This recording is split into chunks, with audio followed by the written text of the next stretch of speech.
कुछ stunt try कर रहा हूं मैं कि कंप्लीट ओसीएम सब्जेक्ट के रिवीजन ली जाए, जिसमें कंप्लीट ओसीएम सब्जेक्ट के सारे कंसेप्ट्स को डिस्कस किया जाए और साथ ही साथ उससे रिलेटेड जो भी इंपॉर्टेंट क्वेश्चंस हैं उनको भी क्लास में ही डिस्कस करके लिखवाया जाए। इंटेंट बड़ा सिंपल है कि आप जब एग्जाम अप्रोच करो स्पेशली ओसीएम जैसे सब्जेक्ट को, तो वो सिर्फ रट्टे मार के आपने एग्जाम लिखनी है ऐसा नहीं होना चाहिए। और इस वजह से मैंने ये रिवीजन प्लान करी हुई है, क्योंकि होता क्या है कि अगर आप ओसीएम जैसे सब्जेक्ट को सिर्फ रट्टे मार के एग्जाम में लिख के आओगे तो एग्जाम पास हो जाओगे, बट उसका एसेंस जो सब्जेक्ट का है वो आप समझ ही नहीं पाओगे। और एनीवेज अगर आप समझ के इस तरह के पेपर को लिखते हो तो ज्यादा अच्छी तरह से लिख पाओगे, ज्यादा डेप्थ के साथ लिख पाओगे as compare to just running through what is been asked in the examination. जहां तक आपके 12th बोर्ड पेपर्स की बात है, I am not concern about how your college faculty treat the paper and how they are expecting you to write the answers. I am trying to understand it from the perspective of the boards. Boards की requirement क्या है, boards आपसे क्या चाहता है specially in the theory papers. क्योंकि जब आप न्यूमेरिकल पेपर्स लिखते हो तो न्यूमेरिकल पेपर में आपके पास एक सेट फॉर्मेट होता है, उस फॉर्मेट को आप फॉलो करते हो, उस फॉर्मेट में अगर आप चीजें भर देते हो, आपके आंसर्स अगर उनके आंसर से मैच हो जाते हैं तो आपको पूरे पूरे मार्क्स मिल जाते हैं, बात खत्म हो जाती है। But when it comes to the subject like say economics, OCM, for that matter even SP या फिर आपके लैंग्वेज वाले सब्जेक्ट्स, यहां पर आपके पास कोई सेट फॉर्मेट्स नहीं होते हैं, पर आपको एक पर्टिकुलर सीक्वेंस ऑफ टर्मिनोलॉजीज होती है। जैसे ओसीएम में अगर आप एग्जांपल लें तो फंक्शंस ऑफ मैनेजमेंट में हर फंक्शन के इंपॉर्टेंस के पॉइंट्स दिए गए हैं और हर फंक्शन के इंपॉर्टेंस के पॉइंट्स लगभग लगभग 10-10 दिए गए हैं। अब 4 मार्क के लिए सवाल पूछा तो हमने कितना लिखना चाहिए, 8 मार्क के लिए अगर वही सवाल पूछा जाता है तो हमने कितना लिखना चाहिए। That becomes a kind of general question for us. और साथ ही साथ अब जैसे principles of management, suppose Fayol uncle के प्रिंसिपल्स पूछे गए, हेनरी फयाल, जिनके 7 प्रिंसिपल्स, सॉरी 14 प्रिंसिपल्स हैं, और या फिर टेलर अंकल के प्रिंसिपल्स पूछे गए हैं, तो हमने किस डेप्थ तक के वो आंसर लिखना चाहिए, कितने एक्सप्लेनेशंस, कितना डिटेल में उसका आंसर लिखना चाहिए, ये सारी चीजें थोड़ी सी दुविधाजनक हो जाती हैं। कई बार कॉलेजेस में कहा जाता है 4 मार्क के लिए क्वेश्चन पूछा जाए तो भी आपने सारे पॉइंट्स लिखने हैं, 8 मार्क के लिए क्वेश्चन पूछा जाए तो भी आपने सारे पॉइंट्स लिखने हैं। हालांकि जब आप एक्सप्लेनेशन लिखोगे तो एक्सप्लेनेशन 4 मार्क वाले आंसर के लिए 1 line 2 line explanation will be enough, पर 8 लाइन का अगर 8 मार्क का अगर क्वेश्चन पूछा जाता है तो you give the full explanation of that. अब हमें समझ नहीं आती है 4 लाइन के लिए और 2 लाइन के लिए क्या एक्सप्लेनेशन हम लोग चेंज करेंगे, हमें तो वही पॉइंट्स पता है, राइट। तो इस तरह की जो आपकी दुविधाएं हैं, इस तरह के जो आपके प्रॉब्लम्स हैं वो सॉल्व होने चाहिए, उसके लिए हम लोग राइटिंग प्रैक्टिस करने वाले हैं। और साथ ही साथ आखिर हमने इंपॉर्टेंस कैसे कैसे चैप्टर्स को देना चाहिए और क्या सीक्वेंस में हमने पढ़ाई करनी चाहिए, that is what we are trying to think now. Sir foundation जनवरी 25 के लिए कितने सब्जेक्ट्स डेली पढ़ने चाहिए? बेटा सुबह के लेक्चर में आइएगा, बताऊंगा। सर टेस्ट सीरीज के लिए पढ़ने को वक्त ही नहीं है, 5 जनवरी तक क्लास ही चल रहा है। ये आपकी दुविधा है, हमारी नहीं है। तो हाँ, मतलब जिस व्यक्ति ने अगर रेगुलर पढ़ाई की होती या फिर रेगुलर गो थ्रू भी किया होता तो उसको दिक्कत नहीं जाती। Anyways first paper test series में मेरे हिसाब से मैथ्स है, तो मैथ्स तो आपने बेटा साल भर पढ़ाई की हुई है, तो वो तो कवर होना चाहिए। खैर, तो इंपॉर्टेंट बात करता हूं मैं कि आखिर हमने पढ़ाई किस सीक्वेंस में करनी चाहिए और क्या वेटेज देना चाहिए। तो ओसीएम सब्जेक्ट में अगली स्लाइड्स में मैं डिस्कस करने वाला हूं, मैं पूरी मेथोडोलॉजी किस तरह से हम लोग पढ़ाई करेंगे, हम लोग कौन से चैप्टर्स को किस तरह का इंपॉर्टेंस देंगे। ऑफ कोर्स आपके मार्क्स वेटेज के हिसाब से इन चैप्टर्स को मैंने एलोकेशन में रखा हुआ है, क्या सीक्वेंस में पढ़ाई करेंगे। और जैसा कि मैंने पहले ही आपको कहा हुआ है कि that there will be a test separately for OCM also, ये टेस्ट सीरीज के अलावा रहेगी।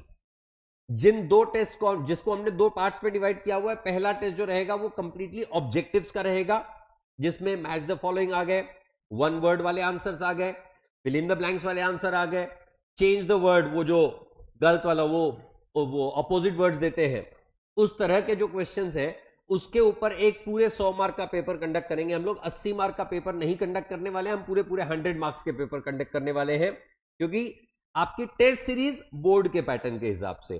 पर ये जो मैं टेस्ट कंडक्ट कर रहा हूं ये आपके सिलेबस के कवरेज के लिए है, और इसीलिए ऑब्जेक्टिव्स की एक 100 पूरे मार्क की टेस्ट, और दूसरी टेस्ट होगी हमारी पूरी कंप्लीटली सब्जेक्टिव, जिसमें ऑब्जेक्टिव्स छोड़ के बाकी जो short answers, distinguish between, justify the following, answer in short and answer in full, इस तरह के 5 क्वेश्चंस को हम लोग फोकस में लाएंगे।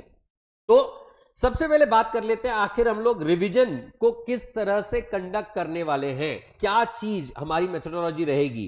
पहला, going through the chart book. हम लोग जो रिवीजन करने वाले हैं हम लोग टेक्स्ट बुक से करने के बजाय हमारे चार्ट बुक से करने वाले हैं।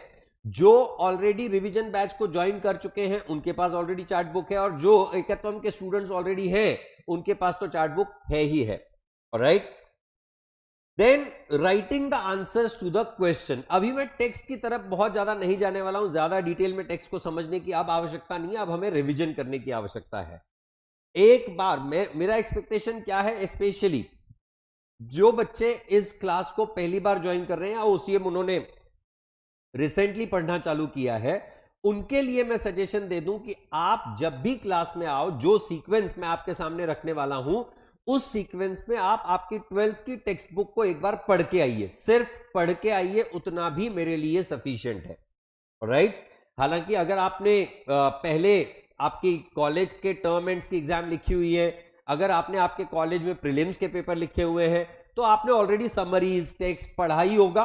उस चीज को एक बार वापस से रन थ्रू करके आना है, ताकि हम लोग जब क्लास में डिस्कस करें तो आपको उस चीज में दिक्कत ना हो। अब ये है आपके वेटेज ऑफ चैप्टर्स जो आपके बोर्ड्स ने एलोकेट किए हुए हैं, minimum and maximum marks. Minimum 80 mark होते हैं आपके, और मैक्सिमम लगभग 125-120 मार्क का पेपर होता है आपका, इंटरनल ऑप्शंस को मिला के। ऑलराइट, सबसे पहला चैप्टर प्रिंसिपल्स।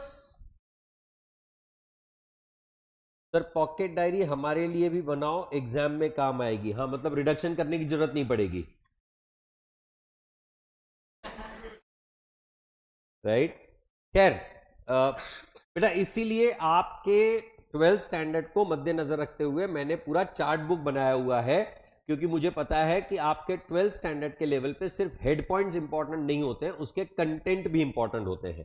तो इसलिए आपके लिए चार्ट बुक था, और उनके लिए 11th स्टैंडर्ड वालों के लिए मैंने पॉकेट डायरी बनाई हुई है, जहां पे सिर्फ हेड पॉइंट्स कवर हुए हैं हर चैप्टर के। वेल, तो अगर आप sequence of chapters serial number 1 से लेके सीरियल नंबर 8 तक के जो आपके चैप्टर्स हैं, उसमें से सबसे हेवी वेट जो है 3 चैप्टर्स है। बिजनेस सर्विसेज 20 मार्क के लिए, मार्केटिंग 15 मार्क के लिए, और फंक्शंस ऑफ मैनेजमेंट 12 मार्क के लिए। 3 चैप्टर मिला के 37 मार्क विदाउट ऑप्शंस कवर हो जाते हैं आपके। और ये 3 चैप्टर्स मिला के अगर आप इंक्लूडिंग ऑप्शंस को कंसीडर करें तो लगभग 72 मार्क्स का पेपर कवर होता है। तो अगर आपका 72 मार्क का paper out of the whole 80 is getting covered within this, अगर मैं इसका मीडियन भी निकाल लूं, 37 plus 72 divide by 2, that is mean भी निकाल लूं, तो भी that goes to somewhere around 48 marks. आपके 80 मार्क के पेपर, क्यों मैंने ये मीन निकाला, क्योंकि ये जरूरी थोड़ी है कि आप ऑब्जेक्टिव्स में हर बार सारे के सारे टॉपिक्स रिपीट होंगे। तो अगर हम लोग उसको फिल्टर आउट भी कर दें तो बाकी 12 मार्क जोड़ के आपका लगभग 48 से 49 मार्क्स का पेपर केवल इन 3 चैप्टर्स पे आधारित होता है। तो जो रिवीजन बैच अभी ज्वाइन कर रहे हैं या फिर जिन्होंने सेल्फ स्टडीज करी हुई है, उनके लिए मैं ये सिंपल सजेशन दे दूं कि आप पहला टारगेट इन 49 मार्क्स को करिए। मतलब आप ये 3 चैप्टर्स जो है, functions of management, business services और मार्केटिंग, इन 3 चैप्टर्स को बहुत अच्छी तरह से कर लीजिए, बहुत अच्छी तरह से इसका प्रिपरेशन कर लीजिए, जिसमें ऑफ कोर्स मैं पढ़ाते पढ़ाते आपको सारे के सारे उसमें कौन से प्रायोरिटी बेस्ड क्वेश्चंस होते हैं, इन पर्टिकुलर टॉपिक्स पे हाईलाइट बेस्ड पे क्वेश्चन पूछे जाते हैं, उनको हम लोग फोकस में लाएंगे। फिर आ जाते हैं 3 थोड़े से low weight chapters, 4 in fact, that is consumer protection, social responsibility, emerging modes and the principles of management. चारों चैप्टर्स पे 7-7 मार्क्स के मिनिमम क्वेश्चन पूछे जाएंगे आपको, मतलब 28 मार्क का कवरेज यहां पे आ जाता है आपका वापस से। और मैक्सिमम मार्क्स जो एलोकेट किए जाते हैं इन 4 चैप्टर्स पे, अच्छा 20, 12, 32 और 15 47 मार्क होते हैं। I am sorry, 47 bare minimum mark out of 80। और अगर आप एवरेज करें 72 plus 47 divide by 2 that comes to 58 marks. तो वो 3 चैप्टर्स मिला के आपके 58 मार्क 58 मार्क्स कवर हो जाते हैं। और अगर 58 मार्क्स में से मैं ऐसा अज्यूम करके चलता हूं कि स्टैंडर्ड डिडक्शन लगाने वाले हैं बोर्ड्स वाले, स्टैंडर्ड डिडक्शन मतलब आपके हर आंसर में से कम हम लोग 25% मार्क्स कट करेंगे, ऐसा भी अगर अज्यूम करके चले हम लोग, जो कि नहीं होता है। आपने अगर एक पर्टिकुलर आंसर के सारे पॉइंट्स कवर किए हुए हैं, उन पॉइंट्स को रीजनेबल तरीके से आपने एक्सप्लेन कर रखा हुआ है, तो आपको उस पे पूरे मार्क्स दिए जाते हैं। 4 मार्क के क्वेश्चन पे पूरे 4 मार्क दिए जाएंगे, 8 मार्क के क्वेश्चन पे पूरे 8 मार्क दिए जाएंगे। डिस्टिंग्विश बिटवीन, अगर 4 मार्क के लिए पूछा गया और अगर आपने 6-7 बराबर पॉइंट्स लिखे हुए हैं उसमें, तो आपको उसमें पूरे 4 मार्क्स अलोकेट किए जाते हैं, उसमें डिडक्शन अप्लाई नहीं होता है। मैं ऐसा अज्यूम कर रहा हूं कि अगर 58 मार्क्स, सिर्फ 3 चैप्टर्स की बात कर रहे हैं हम लोग, business services, functions of management and marketing, ये 3 चैप्टर मिला के अगर 58 मार्क का कवरेज है और 58 मार्क का हम लोग पेपर अच्छी तरह से लिखते हैं और इन्होंने 25% का स्टैंडर्ड डिडक्शन भी लगा दिया, तो भी हमको 45 मार्क्स तो यही मिल रहे हैं। 45 is what we are getting only on these 3 chapters, plus college के 15 तो मिलेंगे 20 में से, मतलब out of 100 we are able to garner 60 here itself. ये उनके लिए जिनको एफर्ट्स नहीं डालने हैं, जिनको अपने मार्क्स, अपनी पढ़ाई, इन सब चीजों को मोह माया लगता है, उनके लिए। पर अगर आप सच में नंबर बनाना चाहते हो तो पहला फोकस आपका इन 3 चैप्टर्स पे रहना चाहिए, जिसमें से 60 आपके तो यहीं बनने हैं। अब आप नंबर्स को बढ़ाएं कैसे? तो प्रिंसिपल्स ऑफ मैनेजमेंट एक सिंपल चैप्टर है कंपैरेटिवली, कंज्यूमर प्रोटेक्शन दूसरा सिंपल चैप्टर, सोशल रिस्पॉन्सिबिलिटी तीसरा सिंपल चैप्टर। ये 3 चैप्टर्स पे भी अगर आप फोकस करें तो 21 मार्क का पेपर बेयर मिनिमम बनता है। और मैक्सिमम मार्क्स की बात करें इन 3 चैप्टर्स पे तो 17, 27, principle of management 12, consumer protection 17 और सोशल रिस्पॉन्सिबिलिटी 10। इस तरह से टोटल मिला के होते हैं आपके 22 और 17 39 mark. So 40 plus 21 divide by 2 that comes to approximately 30 marks का पेपर। तो आप 30 मार्क्स का पेपर यहीं से लिख पाओगे। 30 मार्क्स का पेपर अगर आपने यहां से लिखा है, उसमें से भी अगर हम 25% डिडक्शन मान ले तो that goes to somewhere around 22 marks. तो 60 including your internal papers plus 22, 82 marks is what you can get bare minimum on OCM with the simplest strategy, even leaving 2 chapters. Even leaving 2 chapters I am saying, 2 chapters बिना पढ़े भी आप 82 marks ला सकते हो। हालांकि अगर आपको किसी भी तरह का चांस, गुंजाइश, कोई भी स्कोप नहीं छोड़ना है, जो नहीं करना चाहिए, तो उसका सिंपल तरीका कि पहला फोकस पहले 3 चैप्टर्स कौन से, business services, functions of management, marketing. दूसरा फोकस अगले 3 चैप्टर्स पे, principles of management, consumer protection और सोशल रिस्पॉन्सिबिलिटी। और लास्ट में आप लेके आइए इमर्जिंग मोड्स और बिजनेस एंटरप्रेन्योरशिप डेवलपमेंट को। इमर्जिंग मोड्स आखिरी में क्यों? बीपीओ, एलपीओ, केपीओ ये मेजर एरिया है जिसपे क्वेश्चन पूछे जाते हैं। Merits of BPO, merits of KPO, merits of LPO, state and explain the concept of BPO, LPO, KPO, या what are the various types of business emerging modes, B2C, B2B, C2C, ये जो है। आप ये चीज अगर आप एक बार भी पढ़ लोगे ना, या मैक्सिमम 2 बार भी पढ़ लोगे, तो आपको याद रह जाता है, क्योंकि आपकी रोजमर्रा की जिंदगी है और इस वजह से उसको पढ़ने के लिए आपको बहुत ज्यादा समय नहीं देना पड़ता है, पर एग्जाम में जाके आप कंफर्टेबली प्रैक्टिकल अप्रोच के पॉइंट ऑफ व्यू से आंसर्स लिख सकते हो। इसलिए उन 2 चैप्टर्स को आप रखिए सबसे आखिरी में, राइट? तो सीक्वेंस ऑफ स्टडीज आपका क्या होना चाहिए? फर्स्ट 3, नेक्स्ट 3, लास्ट 2, इस तरह से आपकी पढ़ाई होनी चाहिए। पढ़ाई का तरीका क्या होना चाहिए? पहला, आपने टेक्स्ट बुक कंप्लीट कर लेनी चाहिए। जो एकत्वम के स्टूडेंट्स हैं उनके पास कंसेप्ट बुक है, आप टेक्स्ट बुक मत पढ़िए, आप कंसेप्ट बुक पढ़िए, सफिशिएंट है, कोई दिक्कत वाली बात नहीं है।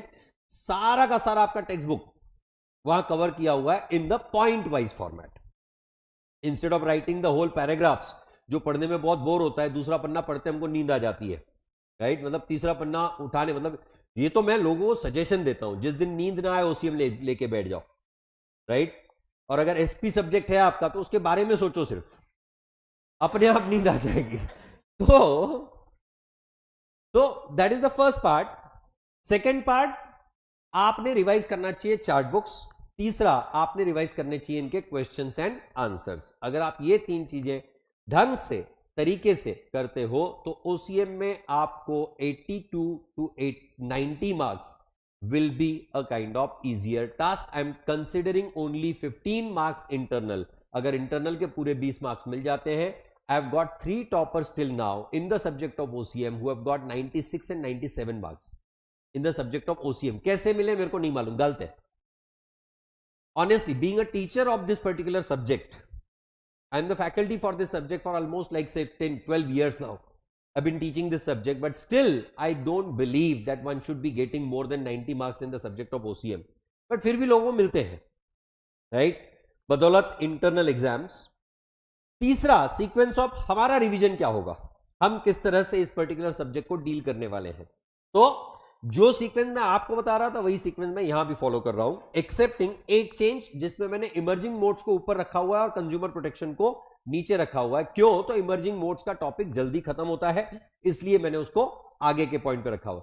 मेरी स्ट्रेटेजी ना थोड़ी इस तरह से होती है कि आप वो you keep doing like this, एकदम पीक पे जाइए, फिर लो पे आइए, फिर पीक पे जाइए, फिर लो पे आइए, मतलब आपकी स्पीड बनी रहती है। क्यों?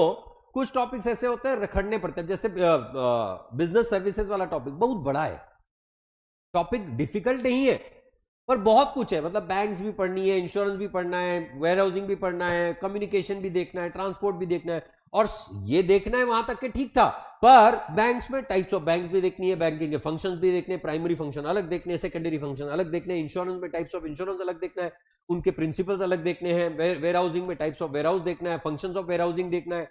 तो ये सारी चीजें बहुत सारी होती है, और ये बहुत सारी चीजें होने की वजह से हमको लगता है यार ये टॉपिक बाद में करेंगे। हालांकि मैं रिवर्स वे राउंड जाता हूं कि पहला एक सिंपल टॉपिक खत्म कर लो, फिर थोड़ा सा लेंथी या डिफिकल्ट टॉपिक खत्म कर लो। मतलब कैसा है, अपना कॉन्फिडेंस ऊपर ऊपर जाते रहता है। अगर आपने पहले simple simple simple simple topic कर लिए और बाद में अगर डिफिकल्ट टॉपिक आ गए तो आपको लगता है यार बस हो गया, या फिर अगर आप डिफिकल्ट टॉपिक लगाते हो तो हर बार रोड है, आपका मोरल ही बिल्ड नहीं होता है कि आपने पढ़ाई करनी चाहिए। So simple and complicated, simple and lengthy, इस तरह के टॉपिक्स को मिक्स एंड मैच करिए। इनफैक्ट ये स्ट्रेटजी तो आप हर सब्जेक्ट में फॉलो कर सकते हैं, चाहे आप अकाउंट्स की बात कर लें, खैर अकाउंट्स में क्या ही डिफिकल्ट है आपके पास 12th स्टैंडर्ड में, फिर भी तो विद ड्यू रिस्पेक्ट, पर हाँ, पर फैक्ट जो है वो है, मतलब facts are not going to change. The last one that is methodology. पहला हमारा रिवीजन थ्रू द चार्ट्स, दूसरा अंडरस्टैंडिंग द आंसर्स। अब कुछ आंसर्स मैं डिस्कस करूंगा और कुछ आंसर्स हम लोग क्लास में लिखेंगे।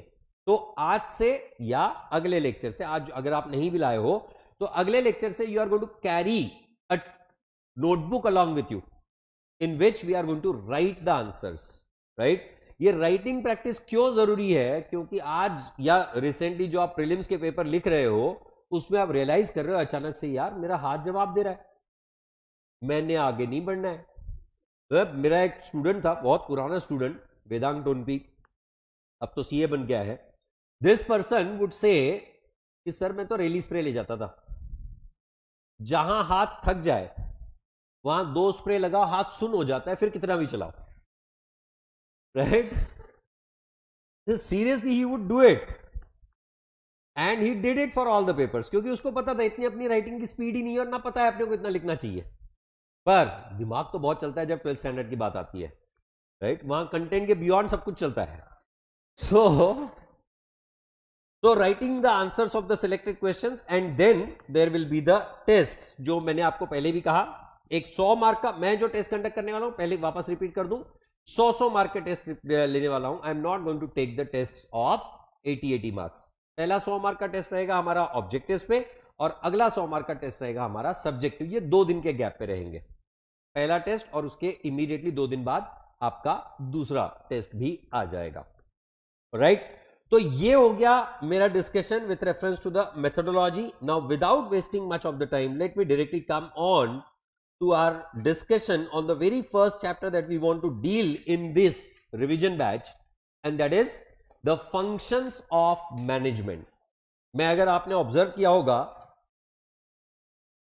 तो इस सीक्वेंस को फॉलो करने वाला हूं।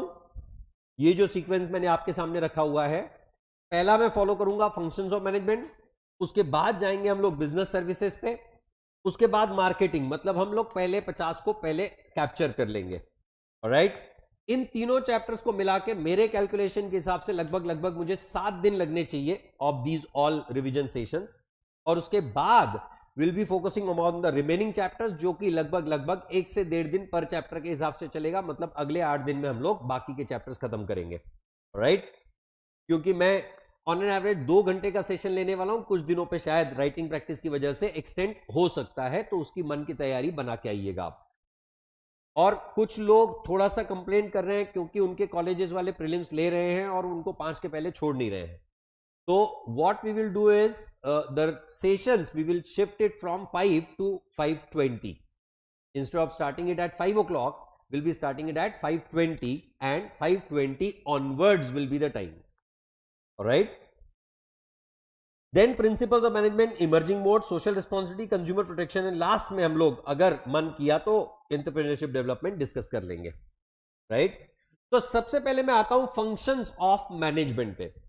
दोस्तों ये बात याद रखिए कि कोई भी बिजनेस एक्टिविटी को सही तरह से चलाने के लिए आपको उसके सारे के सारे जो भी कार्य है, जो भी काम है, उनको एक सिस्टम के अंतर्गत चलाना जरूरी है।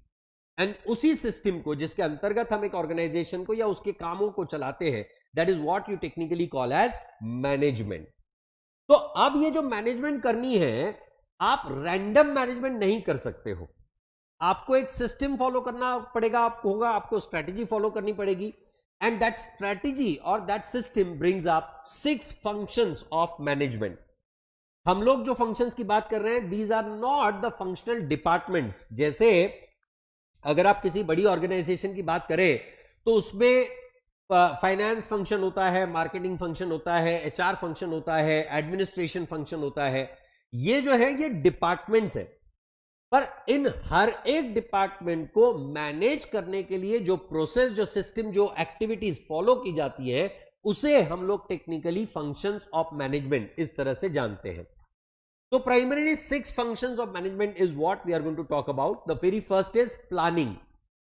आपने इंग्लिश प्रोवर्ब्स में कई जगहों पे बातें झाड़ते हुए, आपकी भाषा में कुछ और करते हुए कई बार बोल दिया होगा कि failing to plan is planning to fail, और उसी बेसिस पे हमारा पहला function that is the planning function. क्योंकि जब तक आप एक सही रिटन प्लान के अंतर्गत कोई चीज को नहीं करते हो, तब तक आपको उस पर्टिकुलर एक्टिविटी में से जो आपको डिजायर्ड गोल है, जो आपका डिजायर्ड टारगेट है, वो नहीं मिलेगा। जैसे मैंने आपके सामने आज क्या रखा, आज आपके सामने मैंने एक स्लाइड्स रखे कुछ 5, और उसमें आपको बताया कि कौन से टॉपिक को कितना इंपॉर्टेंस है, उसमें आपको बताया कि किस तरह से मैं आपको सब्जेक्ट को डिस्कस करने वाला हूं, उसमें आपको बताया कि आपसे मेरी क्या एक्सपेक्टेशन है। What I did, I basically made a plan for you so that with in the given time हम लोग एक्टिविटी खत्म भी कर ले, और गिवन टाइम में एक्टिविटी खत्म करने के बाद में आप एक सेटिस्फाइड मोड से यहां से बाहर जाओ कि हां हमने जो पढ़ा है वो हमारे काम आ रहा है, या फिर वो चीज को यूज करके हम लोग हमारी एग्जामिनेशन में कंफर्टेबली एग्जाम को लिख पाएंगे, एग्जाम में अच्छे नंबर ला पाएंगे।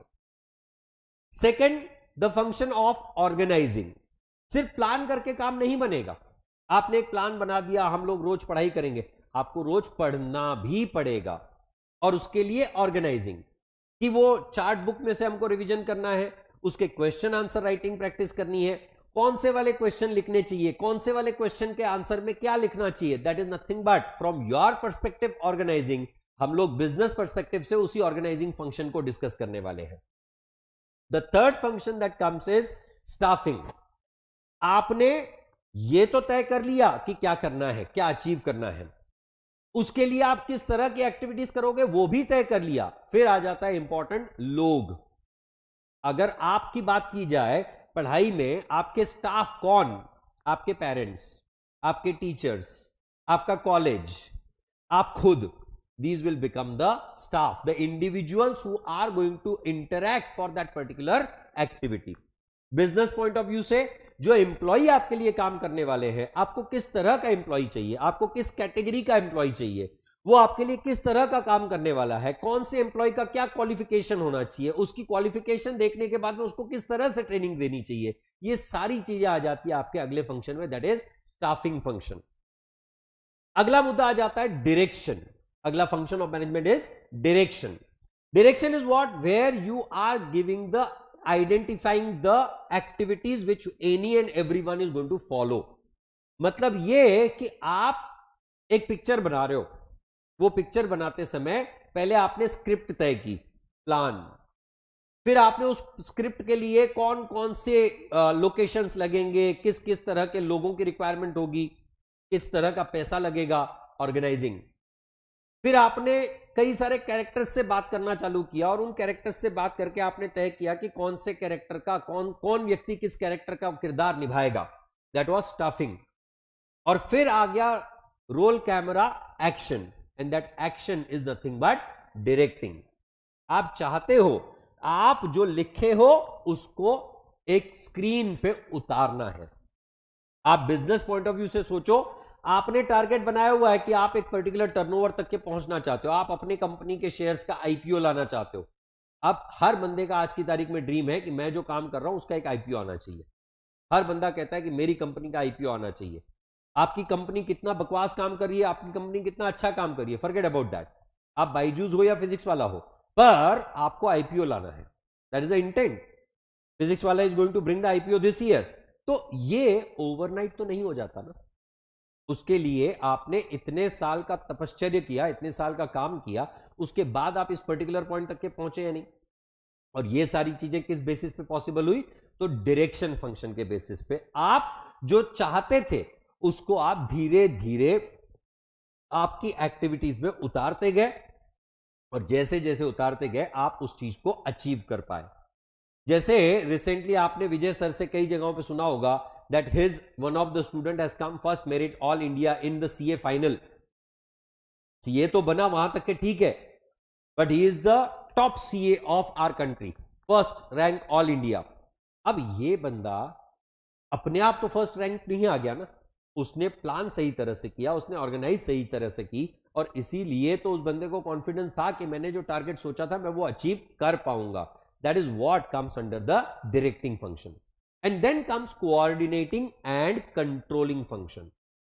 Coordinating function is what? जिसमें आपने जो आपकी एक्टिविटीज तय कर रखी है, अलग अलग एक्टिविटीज है। आप एक बिजनेस हो, आप अपने बिजनेस में अलग अलग एक्टिविटीज को इंटीग्रेट करके बिजनेस चलाने वाले हो या नहीं? तो ये इंटीग्रेशन सही हो रहा है या नहीं? हर डिपार्टमेंट दूसरे डिपार्टमेंट को मदद कर रहा है या नहीं? हर डिपार्टमेंट दूसरे डिपार्टमेंट की एक्टिविटीज में सपोर्ट कर रहा है या नहीं? ये काम देखना इज ऑफ द कोऑर्डिनेशन। और अगर कहीं कोई डेविएशन आती है, अगर कहीं कोई प्रॉब्लम आती है, तो उस प्रॉब्लम को रिमूव करना, और उस प्रॉब्लम को रिमूव करके अपने काम को आगे बढ़ाने का काम है कंट्रोलिंग फंक्शन का। ऑर्गेनाइजेशन में डिसिप्लिन लाने का काम कंट्रोलिंग फंक्शन का। ऑर्गेनाइजेशन के ऑब्जेक्टिव सही तरह से अचीव हो रहे हैं या नहीं, वो चेक करने का काम कंट्रोलिंग फंक्शन का। ऑर्गेनाइजेशन ने जो ओरिजिनली प्लान बनाया था वो प्लान सही था या नहीं, ये चेक करने का काम कंट्रोलिंग फंक्शन का। ऑलराइट, सो इस तरह से हमको सारे के सारे फंक्शंस को साथ लेके इंटीग्रेट करके अपने बिजनेस एक्टिविटी को चलाना होता है। तो चाहे आप फाइनेंस डिपार्टमेंट का एग्जांपल ले लो, चाहे आप एचआर डिपार्टमेंट का एग्जांपल ले लो, चाहे मार्केटिंग का एग्जांपल ले लो, हर डिपार्टमेंट को अपने काम इन सारे के सारे 6 के 6 फंक्शंस ऑफ मैनेजमेंट को कंसीडर करके आगे बढ़ना होता है। Am I going right with everyone? आपकी एक्सपेक्टेशन और यहां जो चल रहा है उसमें कुछ तो मैच हो रहा है। I am asking it honestly, क्योंकि क्या होता है ना, हम एक अलग उम्मीद से आते हैं और क्लास में जाने के बाद में यार ये तो भाषण ही दे रहा है, इसके भाषण सुनने थोड़ी यहां पे आए थे। हमको तो लगा था कि ये हर दिन हमको 10 मार्क देके जाएगा, कम से कम 5 मार्क तो दिलवाने ही चाहिए। 5-5 15 दिन में 75 मार्क, कॉलेज वाले 15 मार्क, 90, बस इससे ज्यादा की उम्मीद नहीं है, हमारे घर वाले इतने में ही खुश हो जाने हैं, राइट। पर वही दिलवाने की कोशिश कर रहा हूं। पर मैं ये बता सकता हूं कि कौन सा प्लेयर कहां खड़ा रहेगा। फील्डिंग तो उसी प्लेयर को करनी है, या फिर कौन सा प्लेयर कब विकेट पे आना चाहिए, बैटिंग तो उसी ने करनी है, right. So let me come to the very first function of management, and that is the planning function. Planning function का कोर बेसिक्स अगर समझने की कोशिश करें, meaning of planning function, it is a basic function of management. आप जब कभी भी प्लानिंग फंक्शन से रिलेटेड आंसर लिखो या किसी भी फंक्शन से रिलेटेड, इनफैक्ट मैं जब आंसर राइटिंग प्रैक्टिस में आऊंगा तो उसमें मैंने ये कवर भी किया हुआ है, 6 के 6 फंक्शंस। इस पे पूछा क्या जाता है एग्जामिनेशन में, क्योंकि 12 मार्क पे पूछा जाता है, उसमें से एक फंक्शन से रिलेटेड जस्टिफाई द फॉलोइंग आएगा, एक फंक्शन से रिलेटेड आंसर द फॉलोइंग में आएगा, या एलाबोरेट द फॉलोइंग में आएगा, और 2 ऑब्जेक्टिव टाइप के क्वेश्चंस आएंगे किसी भी 2 फंक्शंस पे। इस तरह से वो 12 मार्क के बेयर मिनिमम क्वेश्चंस बनते हैं।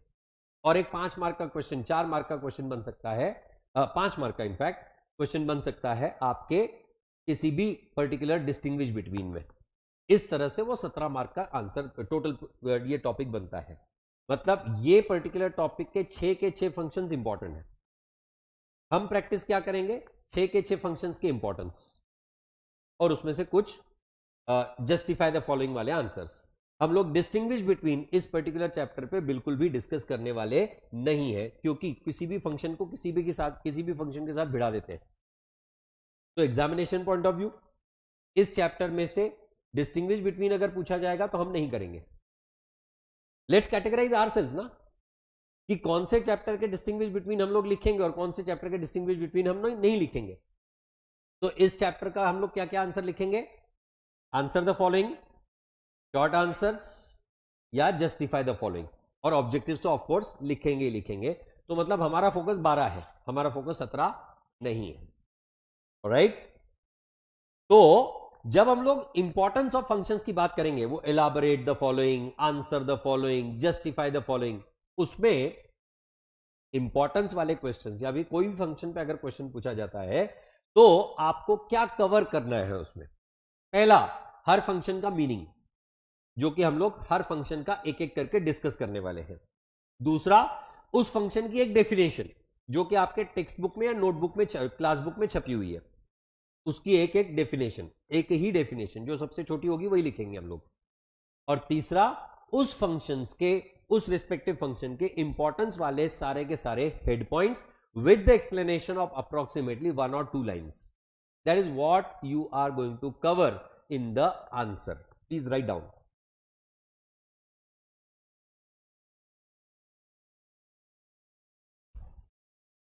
पहला, type of questions.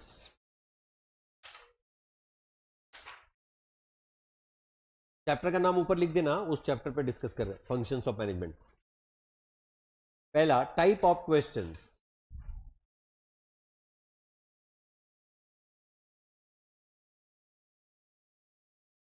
A, objective type,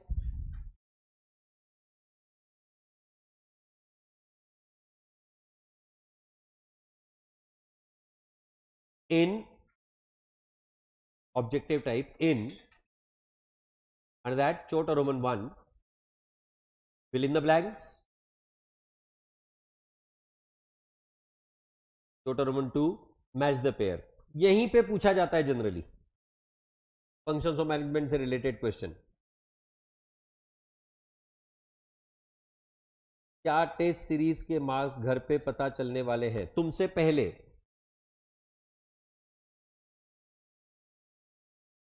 हाँ, नेक्स्ट। अब ये मत पूछना कि हमारे पापा की जगह पे और किसी का नंबर लिखा तो चलेगा क्या, हम लोगों का इंटरप्रिटेशन गलत हो सकता है। हाँ, yes, write down. Number 2, answer the following.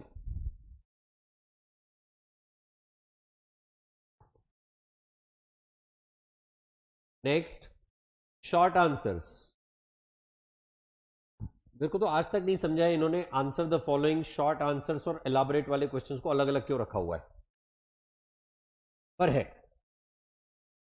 अच्छा, 4 मार्क के लिए क्वेश्चन पूछते हैं या 5 मार्क के लिए? 4 वाले होते हैं ना, 4 वाले होते हैं ना। 5 मार्क वाले कौन से होते हैं?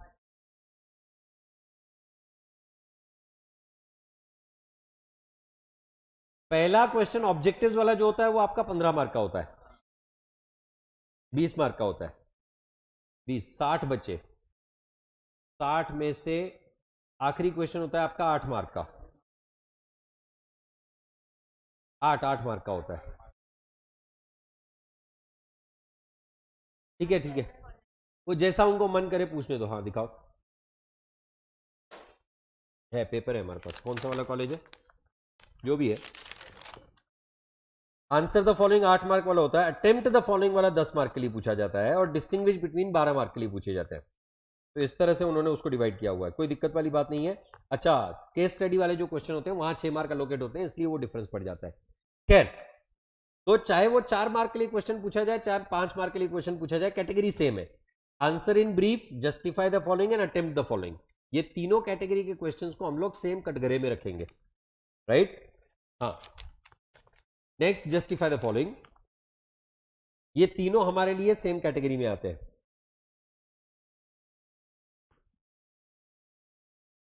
हाँ, अब मैंने आज तक के इस पर्टिकुलर टॉपिक पे 8 मार्क वाला क्वेश्चन नहीं देखा है, तो उस हिसाब से, उस एंगल से, उस पॉइंट ऑफ व्यू से आपको इस पर्टिकुलर चैप्टर को देखना भी नहीं चाहिए, राइट? अब right down in the answers for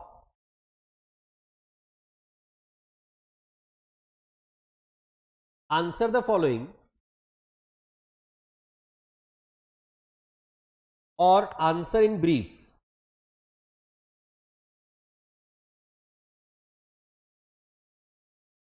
answer the following और answer in brief,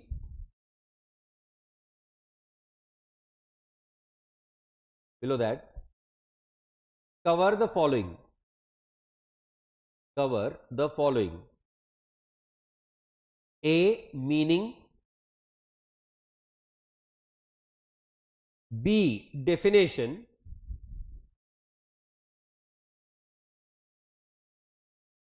C,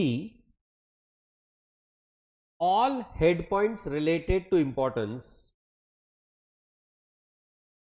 all head points related to importance,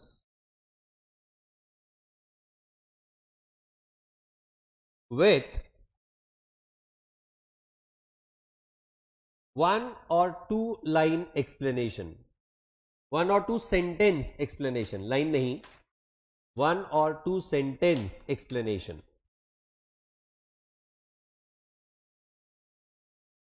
अब इन्होंने क्या किया, प्लानिंग और ऑर्गेनाइजिंग में इन्होंने एक डिस्टिंग्विश पूछ लिया, साथ ही साथ इन्होंने पूछा है आंसर द फॉलोइंग में, सॉरी आंसर द फॉलोइंग नहीं, जस्टिफाई द फॉलोइंग में। तो 4 मार्क के ऐसे 2 क्वेश्चंस पूछे हैं।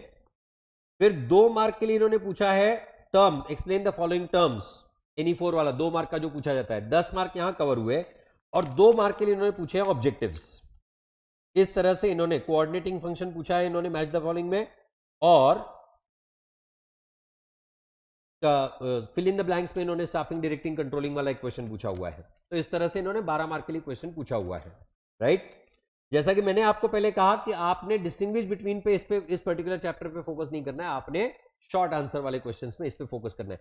होता क्या है पता है क्या, अगर आपने ऐसा डिवीजन कर दिया कि ये चैप्टर के मैं डिस्टिंग्विश बिटवीन करूंगा और ये चैप्टर के नहीं करूंगा, तो आपके लिए एग्जाम में भी इजी हो जाता है, फिल्टर आउट हो जाता है, जो इंपॉर्टेंट है उतने ही आप आंसर देखते हो।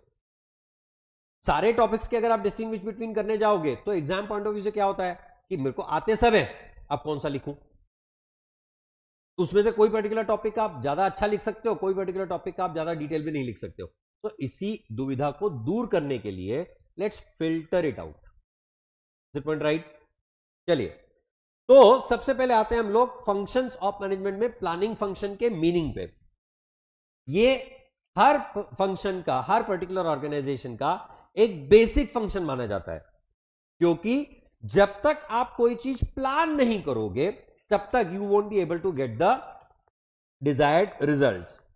It includes deciding the things to be done in advance. मैं 1000 करोड़ के टर्नओवर को अचीव करना चाहता हूं. मैं एक 5000 करोड़ रुपए की कंपनी का आईपीओ लाना चाहता हूं. मैंने इस साल में मेरा कस्टमर बेस जो था उसको बड़ा करना है. मैं 4 स्टेट्स में काम कर रहा था, मेरे को 6 स्टेट्स में एलाबोरेट करना है. ये सारे क्या है? ये मेरे टारगेट्स हैं और इनको मैं कैसे अचीव करूंगा उनको एडवांस में तय करने की जो रणनीति बना रहे हैं हम लोग, that is nothing but the planning. Intellectual process. क्यों? फ्यूचर के बारे में सोच रहे हो तो आपको उसके प्रोस कॉन्स रिक्वायरमेंट्स ये सारी चीजें सोचते हुए काम करना है. That's why it is an intellectual process. Involves logical thinking and rational decision making. आप आपके विश विम्स आपको क्या चाहिए के हिसाब से डिसीजन नहीं ले सकते हो. आपको रैशनल डिसीजन लेनी है. मतलब मेरी कैपेसिटी यहां पे फाउंडेशन की पढ़ाई कंप्लीट करने की नहीं है. मैं सोच रहा हूं फाइनल का एफआर अभी से खत्म कर देता हूं. राइट? एफआर इज, अब कितने लोगों को तो सब्जेक्ट का नाम भी नहीं पता, पर एफआर खत्म कर देता हूं. फाइनेंशियल रिपोर्टिंग, आपकी भाषा में अकाउंट्स. फाउंडेशन का अकाउंट सब मिला के 600 पन्ने, सब मिला के, क्लास बुक, आईसीआई मॉड्यूल सब मिला के. सीए फाइनल का एफआर केवल 3000 पन्ने. Right sir? Let's focus on 12th. हाँ, सो मतलब तो 2028 में आने वाला है सर फाइनल. अभी थोड़ी आ रहा है. तो जब आएगा तब देखेंगे. राइट? 28 में आएगा ना तुमको. 25, 26 नहीं 29 में आएगा. 28 भी नहीं 29 में आएगा. 29.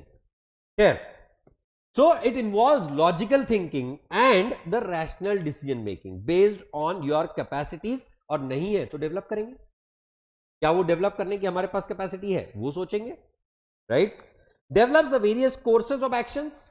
क्योंकि आप फ्यूचर के बारे में बात करें, अगर ऐसा नहीं हुआ तो, अगर ये नहीं हो पाया तो you have to make the alternate courses of action, alternate ways and means by which you will be able to cover the thing. अब आपका ओसीएम का पेपर आ रहा है वो 15 फरवरी को. राइट? अब 15 फरवरी को पेपर लिखने के लिए आपने तय कर लिया कि मैंने ये टॉपिक्स को फोकस में लाना है. पर एग्जाम में अगर ये वाला टॉपिक याद नहीं आया तो बैकअप के लिए एक छोटा वाला टॉपिक रखते हैं. Why you did that?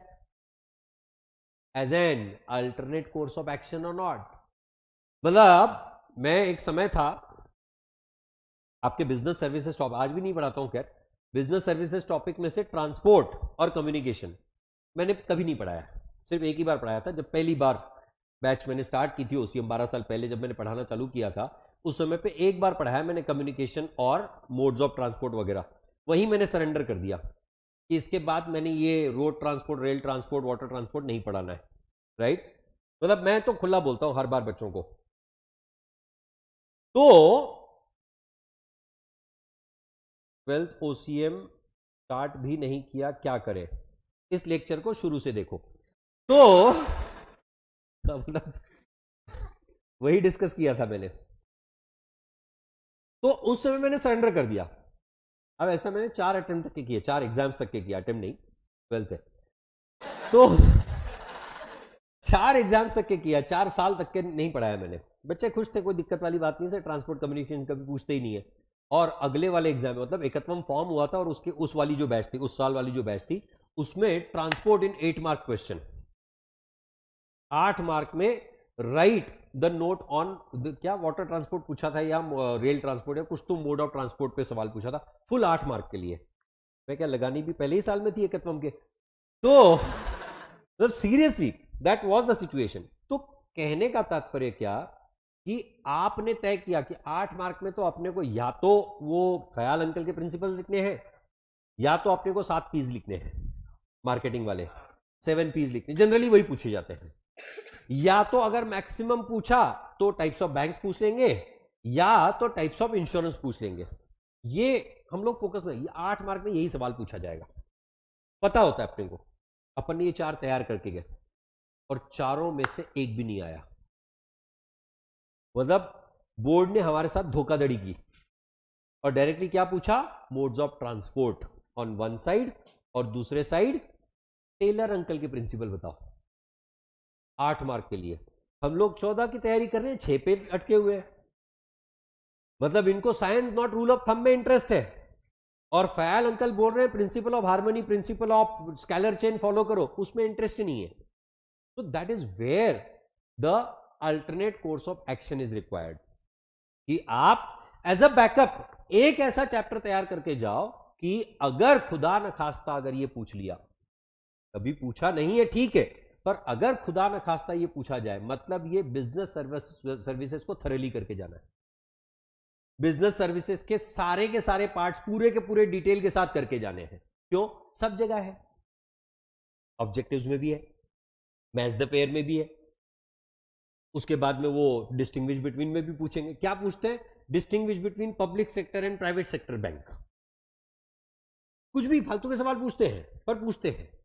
मतलब डिस्टिंग्विश बिटवीन में भी पूछेंगे, मतलब ये आंसर द फॉलोइंग में भी पूछेंगे, मतलब ये जस्टिफाई द फॉलोइंग में भी पूछेंगे, ये जाके वो आंसर इन ब्रीफ में भी पूछेंगे, और फुल वाले आंसर में भी एक तो पूछेंगे ही पूछेंगे। जब ये पूरे चैप्टर पे एक क्वेश्चन तो 8 मार्क का बनेगा ही बनेगा ना, कोई कितना भी कोशिश कर ले। तो इसका मतलब बिजनेस सर्विसेज को अल्टरनेट करके छोड़ना नहीं है। तो अपना बैकअप रेडी है ना। Why you did that? Because तुमको बोर्ड पे भरोसा नहीं है, तुमको फ्यूचर पे भरोसा नहीं है। That's what we do in planning function, we create the alternate courses of action. मतलब ऐसा कि हमको 2 लोग पसंद है, उसमें से एक ज्यादा पसंद है, तो घर वालों को पहले उससे इंट्रोड्यूस करवाते हैं, फिर भी हमने दूसरा वाला एज अ बेंच रखा हुआ है। आपकी भाषा है, राइट? मतलब कल को अगर घर वाले एक के लिए नहीं माने, और घर वालों को भी एक धमकी तैयार है, सोच लो, 2 ऑप्शन लड़की है, हाँ तीसरा लड़का आ सकता है। तो घर वाले 2 में चूज करने की कोशिश करते हैं, alternate course of action, you know. Anyways, point is what? Planning is anticipating what can happen, right?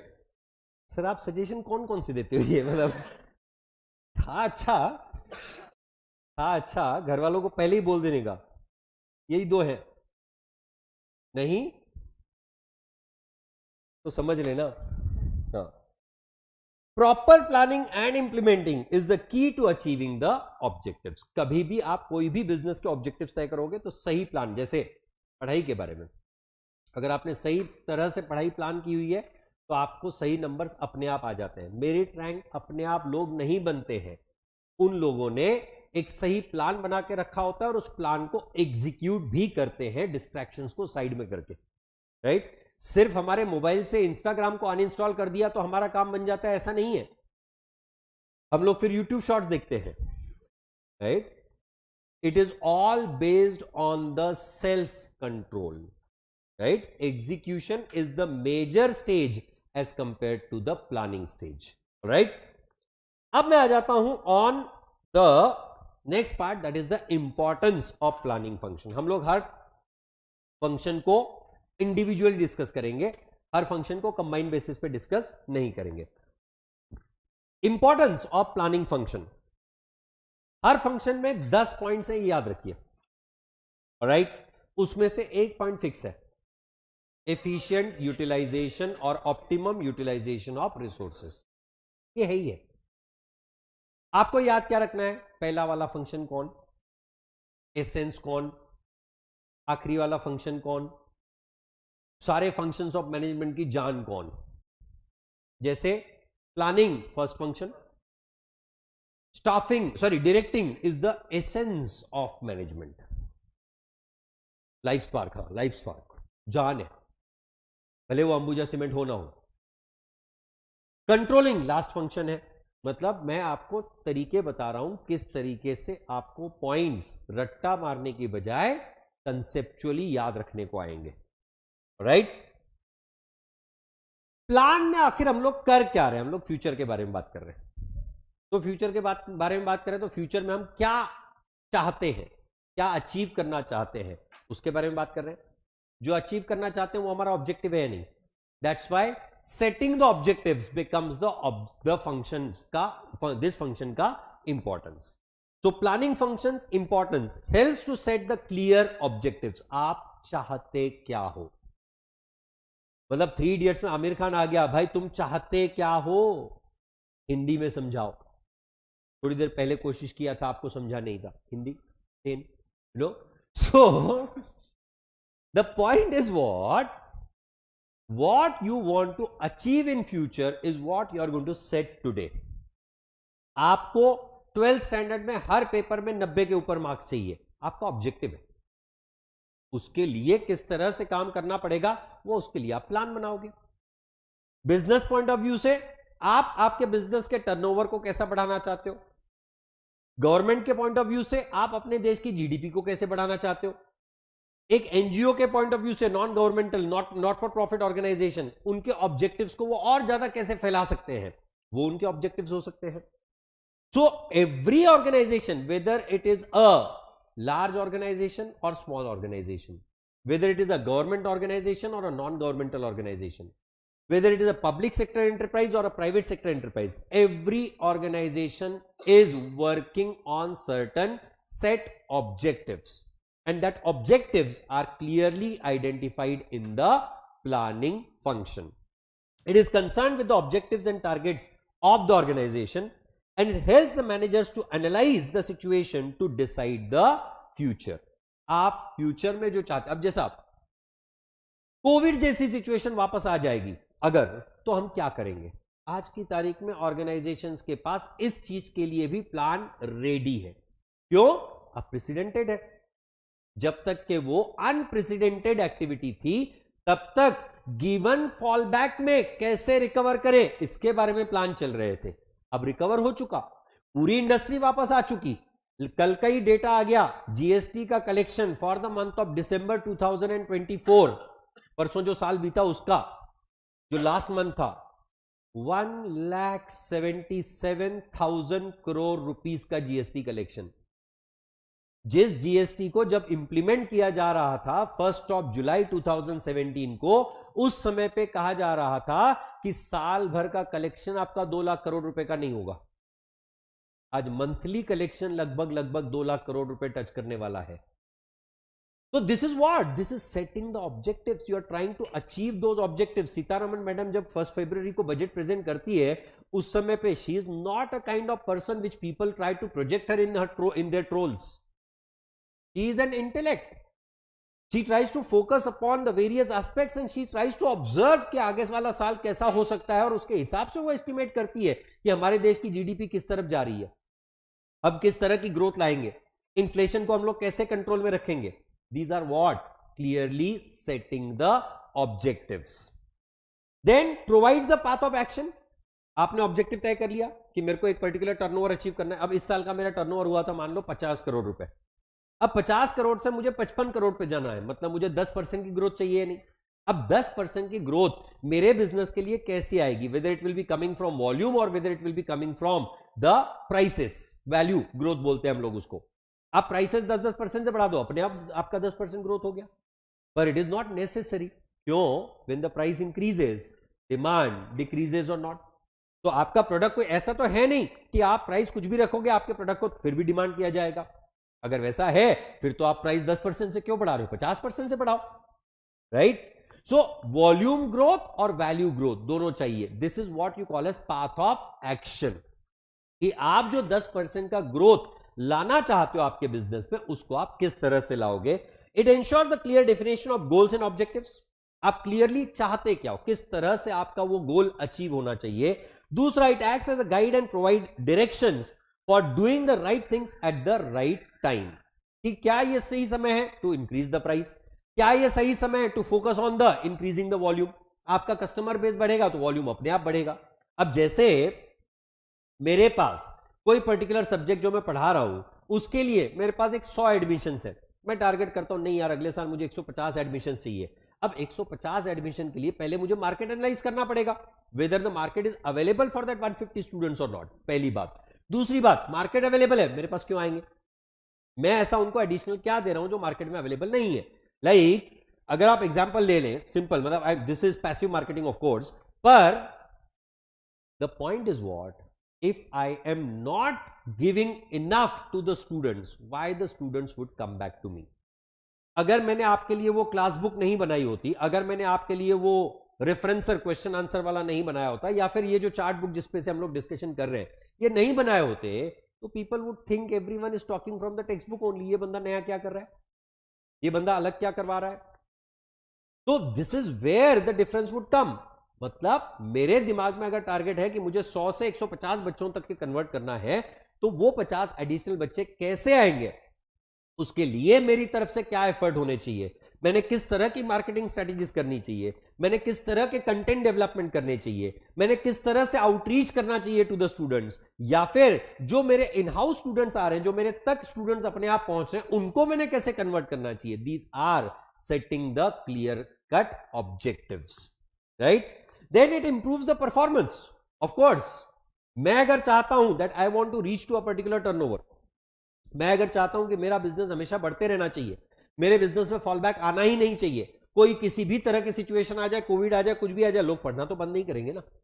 और अगर लोग पढ़ना नहीं बंद करेंगे तो मेरे बिजनेस में फॉल बैक नहीं आना चाहिए। और अगर फॉल बैक नहीं आना चाहिए तो उसके लिए मुझे consistent effort, regular efforts improve करते रहना पड़ेगा। मैंने इस साल 3 बुक्स बना दी, मतलब अगले साल से तो आप अगले 10 साल तक के तो मेरे को टेंशन ही नहीं है, मुझे बुक्स रिव्यू करनी पड़ेगी, मुझे बुक्स में एडिशनल और क्या डाल सकता हूं वो देखना पड़ेगा, मुझे लोगों के साथ बात करनी पड़ेगी कि उनकी एडिशनल इंटरेस्ट क्या है। कोई रट्टा मारने में इंटरेस्टेड होता है, कोई बंदे को वो क्या बोलते हैं निमोनिक्स बनाने में मजा आता है। एक समय होता था जब मैं निमोनिक्स बनाया करता था, इतना टाइम वेस्ट होता था, मैंने बंद कर दिया। क्यों?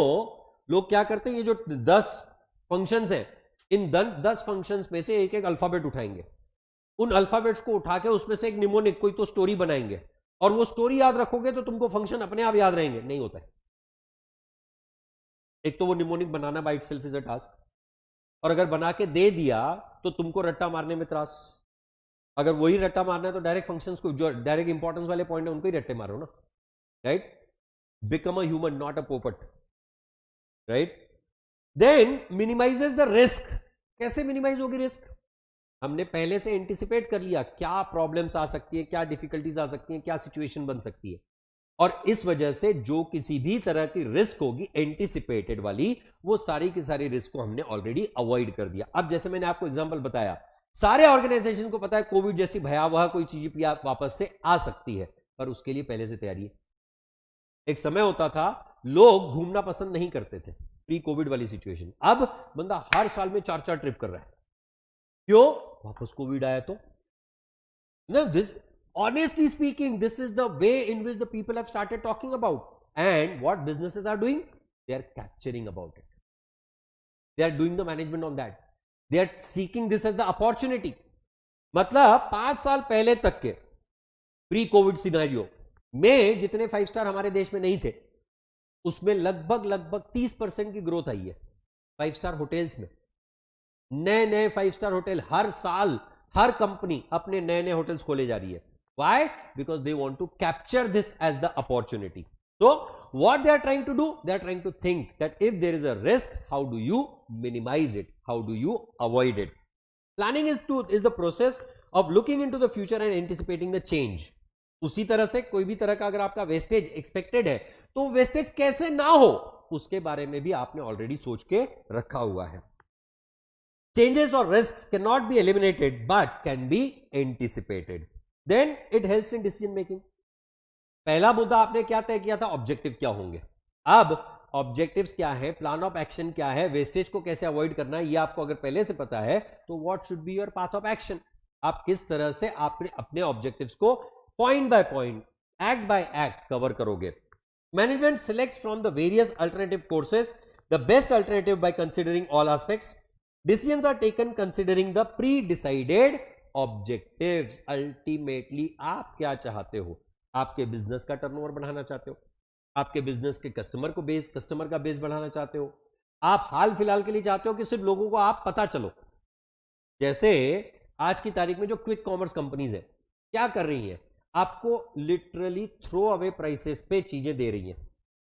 दे are trying to only create a kind of market for themselves जो नॉन एग्जिस्टेंट था, पर आज की तारीख में हर किसी को लगता है मैं क्यों जाऊं। मतलब परसों की पार्टी के दिन 31 दिसंबर से 1 जनवरी के बीच में जेप्टो, डंजो, स्विगी, इंस्टामार्ट और जोमेटो का क्या आता है, ब्लिंकिट और बिग बास्केट नाउ, इन 5 कंपनीज ने मिला के एक दिन में 11,000 करोड़ रुपए का टर्नओवर किया है। 11,000 करोड़ रुपए का। क्या बेच रहे हैं? चिप्स, चकना, soda, cold drinks, cocktail mixers. This what they have sold the maximum and they have made the turnover of what, 11,000 crore rupees. और अगर आप ऑब्जर्व करें, हर कंपनी पैकिंग चार्ज कंपल्सरीली लगाती है, चाहे डिलीवरी चार्जेस ना लगाए, अगर आपने उनका पास वगैरह लिया हुआ है, 100 रुपए के ऊपर का प्रोडक्ट होगा तो डिलीवरी फ्री वगैरह वगैरह, लोकल ग्रोसर के साथ कॉम्पीट करने के लिए। डिलीवरी चार्जेस नहीं भी लगाए तो 6 रुपया प्रति ऑर्डर उनको मिलता है। एक दिन में इन्होंने अगर सिर्फ 5 लाख ऑर्डर किए ना तो इन्होंने 3 करोड़ रुपए कमाए, ओनली बाय व्हाट, 6 रुपया। And this is there net profit, direct into the pocket. इसके अगेंस्ट कोई खर्चा लागू नहीं। क्यों? इन्होंने ऑलरेडी वो जो डिलीवरी चार्जेस हैं वो उनकी प्राइस में फैक्टरिंग कर दिया था। तो this is their pure net profit and that's how the difference is. तो आपको सोचना क्या है कि आप क्या अचीव करना चाहते हो, उसके लिए आपके पास अल्टरनेटिव कोर्स ऑफ एक्शन क्या थे, उस अल्टरनेटिव कोर्स ऑफ एक्शन में आप क्या कोर्स ऑफ एक्शन लेना चाहते हो based on the anticipated problems, difficulties and solutions, right? इसीलिए planning help you in decision making. The next one, leads to the optimum utilisation of resources. क्योंकि पहले से सोचा आपने आप क्या अचीव करना चाहते हो, वेस्टेजेस कहां हो सकते हैं, लीकेजेस कहां हो सकते हैं, टाइम वेस्ट कहां हो सकता है, आइडल टाइम कहां क्रिएट हो सकता है, उनको आपने प्लग किया। आइडल टाइम हो रहा है, इनको ये वाली ऑक्यूपेंसी दे दो। वेस्टेज ऑफ रिसोर्सेस हो रहा है या वेस्टेज ऑफ प्रोडक्ट हो रहा है, उसको अलग तरीके से काम करो तो आपका वेस्टेज कम होगा। आप पूरी तरह से अवॉइड नहीं कर सकते पर उसको रिड्यूस जरूर कर सकते हो। तो इस तरह की सारी चीजें आपने पहले से, जिस समय पे आपने अब तक के काम करना चालू नहीं किया उसी समय करना चालू कर दिया, सोचना चालू कर दिया, तो अपने आप आपके जो रिसोर्सेस है वो बेस्ट पॉसिबल तरीके से यूज होंगे। That's why planning leads to optimum utilisation of resources. Plans are based on availability of resources. It facilitates optimum utilization of resources and brings the higher efficiency. Then setting the standards for controlling. Planning ये आपका पहला function है, controlling ये आखिरी function है। पर control आप किस चीज को करोगे? जो पहले से पता है कि क्या होना चाहिए। मतलब ये कि मेरी ट्रेन, या अब कल एक जगह पे गया था मैं, तो मेरी फ्लाइट वहां से उड़ने वाली थी 10:20 पे। वहां से 10:20 की जगह वो फ्लाइट वहां से उड़ी 10:45 पे, 25 मिनट देरी से उड़ी। अब मेरे लिए दिक्कत, क्योंकि आगे मेरी कनेक्टिंग फ्लाइट थी, मैं वो अमृतसर से दिल्ली गया, दिल्ली से यहां पे आने वाला था। अब मेरे को टेंशन क्यों? तो मेरे पास बीच में गैप था सिर्फ 1.5 घंटे का। अब 1.5 घंटे में मैं ये फ्लाइट से उतर के, एक तो वो जो दिल्ली का टर्मिनल 2 है वो बर्मा में रहते हैं और बांग्लादेश क्रॉस करके इंडिया में पहुंचना पड़ता है। इतना अंतर होता है उनकी फ्लाइट और एयरपोर्ट के, वो क्या बोलते हैं उसको, प्लेटफॉर्म को क्या बोलते हैं, टर्मिनल। हाँ, वो जो जहां पे लोग आवाजाही करते हैं, वो टर्मिनल तक पहुंचने को इन्होंने 20 मिनट लगा दिया। पहले 25 मिनट डिले, 20 मिनट आगे, 45 मिनट ऐसे निकल गए 1.5 घंटे में से। फिर मेरे को जाके वापस से सिक्योरिटी चेक इन करना है और सिक्योरिटी चेक इन करके वापस से मेरे को फ्लाइट में बैठने के लिए सही टाइम पे, बोर्डिंग टाइम पे पहुंचना है। ये बात अच्छी थी कि मेरी दोनों की दोनों फ्लाइट कनेक्टिंग थी, सेम कंपनी की थी, इसलिए मेरे लिए दिक्कत कम थी। पर यही अगर अलग अलग होती तो अगली फ्लाइट छूट भी जाती तो कोई बड़ी बात नहीं थी, राइट? तो कहने का तात्पर्य क्या कि आप कंट्रोल पहले से लगा के रखो। मेरे पास कंट्रोल पहले से लगा हुआ था। क्यों? अगर मेरी अलग अलग फ्लाइट्स होती तो मैंने चुपचाप 4 घंटे का गैप रखा होता कि सपोज ये 1 घंटा लेट भी हो गई तो आगे वाली फ्लाइट में मुझे दिक्कत नहीं जाएगी। और ये अगर मेरा सेम कनेक्टिंग फ्लाइट था तो मुझे दिक्कत ही नहीं है। उनको सोचना है ये लेट होंगे तो इनको ही मुझे ले जाना है, उनको तो अगली वाली गाड़ी रोकनी पड़ेगी, राइट? अब हुआ यूं कि कल वो हम लोग दिल्ली में जब नहीं, अमृतसर में जब बैठने वाले थे तो इन्होंने बोर्डिंग करवाई और बस में ले जा रहे हैं हमको। मैं वो एयर होस्टेस के पास गया, वो जो बोर्डिंग स्कैन करते हैं, बोले यार प्लेन के पैसे लिए थे, बस में लेके जा रहे हो। सो एनीवेज, वो बेचारा थोड़ा सा हैरान हुआ, पर ठीक है। Setting the standards and control. पर कल मैं गया था वो गुरुद्वारे, गोल्डन टेम्पल, एक दिन के लिए गया था। सुबह गया, सुबह पहुंचा और रात को निकल आया मैं। लेक्चर लेना था, पापी पेट का सवाल है, भले फ्री में लेने थे पर लेने थे। Golden temple yesterday got the touchdown of 12 lakh individuals। 12 lakh लोग एक दिन में आए थे एक गोल्डन टेम्पल में, और ये 12 लाख लोगों में से लगभग 8 लाख लोगों ने खाना भी खाया वहां पे। 8 लाख लोगों को कल उन्होंने एक दिन में खाना खिलाया। और एक भी बंदा, मतलब ऐसा नहीं कि वो बैठा तो उसके बाद में एक रोटी मिली, चल अब निकल, हो गया। देखो जितना देर खाना है खा, जितना खाना है खा, जितनी बार कोई भी चीज मंगानी है मंगा, हम इधर ही है। And literally it happened like that. Their population management, मतलब ये, अब इनके बारे में अगर एग्जांपल लिया जाए गोल्डन टेम्पल का, इनका एंटिसिपेटेड था 1 जनवरी है, लोग आते हैं, अब प्रेसिडेंटेड है उनके लिए, क्योंकि पहली बार तो है नहीं उनके पास कि लोग कम आए या ज्यादा आए हैं। They in fact have the already thought process. भीड़, वो लाइन कहां से लगी थी, मैं लगभग 5.5 घंटे लाइन में था कल। मैं 5.5 घंटे लाइन में लगने के बाद में दर्शन हुआ और उसके बाद में मैं निकला हूं। मतलब वहां पे ये स्पेशल दर्शन वाली कंसेप्ट नहीं है वहां पे, ये बाकी के टेम्पल्स के जैसा नहीं है, क्योंकि ये बिना स्पेशल दर्शन के भी बहुत पैसे आते हैं इनके पास, इसलिए इनको स्पेशल दर्शन की जरूरत ही नहीं है। टेम्पल गोल्ड का बना के रखा हुआ है। तो सरदार, लाइन थी इनकी लगभग ऐसा समझो दांडेकर पुल से स्टार्ट टू अलका थिएटर, सुबह 3 बजे से लेकर रात को 10 बजे तक इतनी ही लाइन थी, दिन भर चल रही थी। तभी तो वो 10 लाख लोग हुए ना, 10-12 लाख जो भी थे, दिन भर सुबह 3 बजे से। क्यों? तो न्यू ईयर मनाने जा रहे हैं हम लोग, जैसा मैं गया था, बहुत सारे लोग गए थे। तो पॉइंट, और मतलब लिटरली वहां तो हम लोग जब भीड़ में खड़े थे ना, तो पीछे से लोग चिल्ला रहे थे, यार हमको थोड़ा आगे जाने दो, हमारी फ्लाइट 1 घंटे पे है, हमारी फ्लाइट 2 घंटे पे है, प्लीज हमको जाने दो, हमारी फ्लाइट उड़ जाएगी। मतलब लोग कहां कहां से आए थे जस्ट फॉर हैविंग दैट दर्शन of that one day.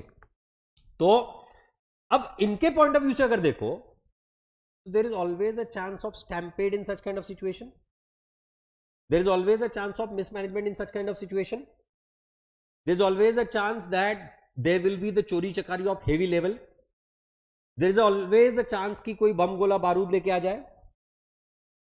Of course भीड़ में किसको समझ में आ रहा है, राइट?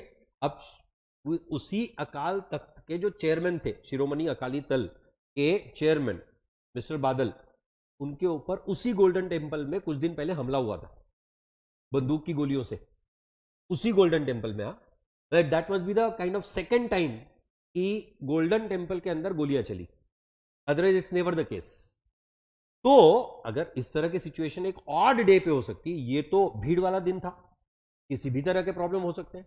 मतलब इन्होंने तैयारी किस किस चीज की करनी थी? स्टैम्पेड अवॉइड करने की तैयारी करनी थी, इन्होंने खाने की तैयारी करनी थी, इन्होंने प्रसाद डिस्ट्रीब्यूशन की तैयारी करनी थी, इन्होंने वो जूते चप्पल कलेक्शन,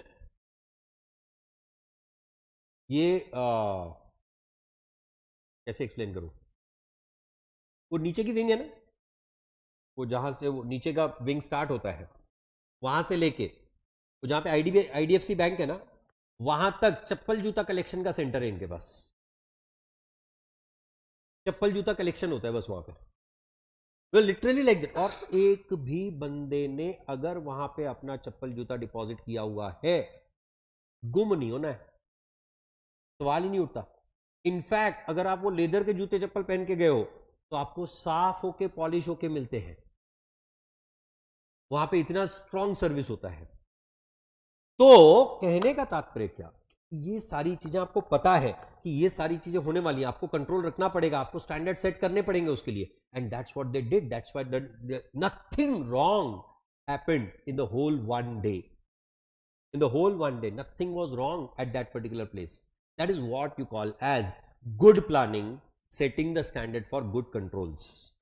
कि आपने अगर कंट्रोल्स किस तरह के होने चाहिए वो अगर पहले से सोच के रख लिया तो प्लान में आप उसको पहले से इंप्लीमेंट कर लोगे या नहीं. That is why it said planning sets the control. Justify the following में क्वेश्चन आ सकता है. Planning sets the standards for control and the answer is of course justify the following. जितने भी क्वेश्चंस आते हैं आपके वो ट्रू ही होते हैं, उसमें इनकरेक्ट वाले आंसर्स नहीं होते हैं. जो वो बोल रहे हैं वो सही है, उसको आप ये डिस्प्रूव करने की कोशिश नहीं, तुम जो बोल रहे हो गलत है, उसी टाइम पे स्क्रैच लगेगा. राइट 5 गए.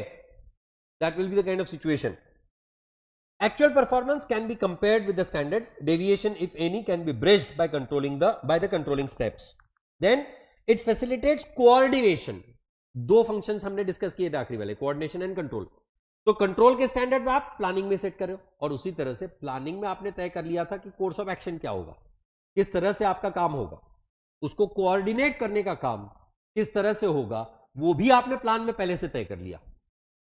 कि अगर बाहर से कोई बंदा आ रहा है तो कहां से एंट्री होगी, उसकी एंट्री होने के बाद में वो किस सेगमेंट में जाएगा, वहां से जाने के बाद में कहां तक घूम सकता है, वहां से घूमने के बाद में वो लाइन में कैसे लगेगा, लाइन में लगने के बाद में उसको किस तरह से वहां मंदिर में एंट्री होगी, मंदिर में एंट्री करने के बाद बाहर निकल के वो कहां जा सकता है, उसके हिसाब से हमारी क्या तैयारी होनी चाहिए.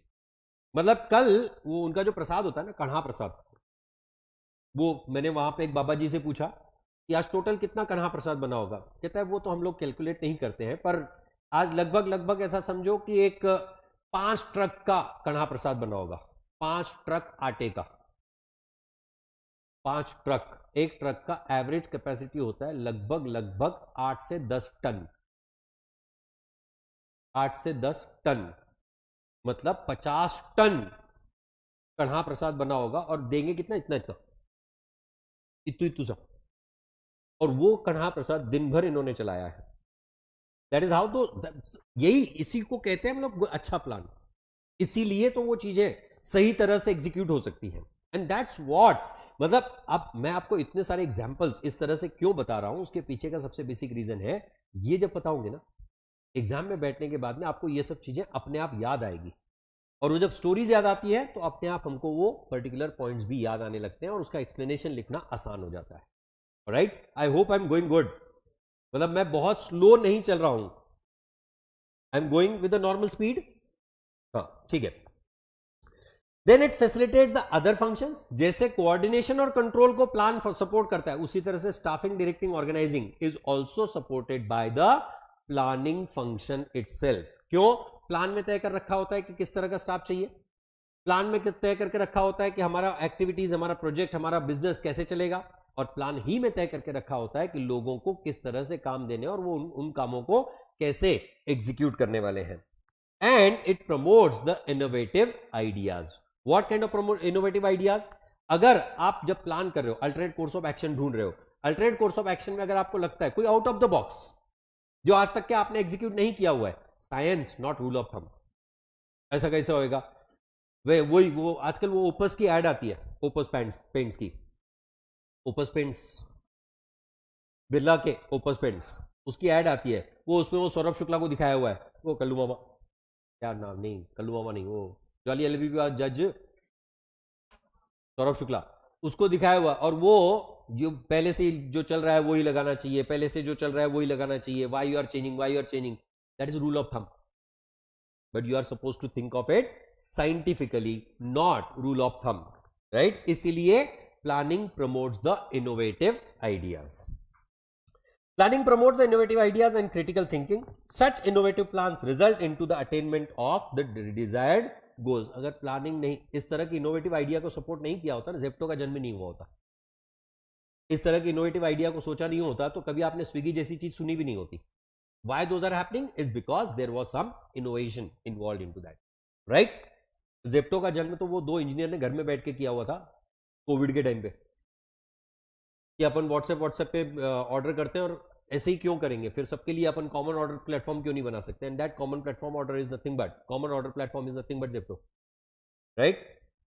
Well, so that was about the planning function. The next function that we need to talk about is organizing. Second function of management is organizing. Organizing basically क्या है? आपने जो प्लान किया हुआ है उसको स्ट्रक्चराइज करना, उसको एक स्ट्रक्चर में ढालने का काम is nothing but organizing function. Process of identifying bringing required resources together. अब तक के आपने रिसोर्सेज खरीदे नहीं है, कौन सा रिसोर्स कहां से कैसे आएगा। जैसे मैं फिल्म का आपको एग्जांपल बता रहा था, आपकी स्क्रिप्ट की रिक्वायरमेंट के हिसाब से कौन सा लोकेशन सुटेबल है, उन लोकेशंस को कैसे सिलेक्ट करना है, उन लोकेशंस पे काम कैसे हो पाएगा, उन लोकेशंस पे हमको एडिशनल रिसोर्सेज की क्या रिक्वायरमेंट होगी, ये सारी चीजों का काम जो है, ये सारी चीजों के बारे में सोचना, उसको एग्जीक्यूशन में लाना is nothing but organizing function. Process of grouping and arranging the resources for achieving the objectives and important for execution of plans which have been prepared by the top management। जो आपकी top management ने पहले से decide कर रखा हुआ है, उसको आप कैसे implement करोगे, that is what you are going to think in the organizing function। तो organizing function के main important points क्या?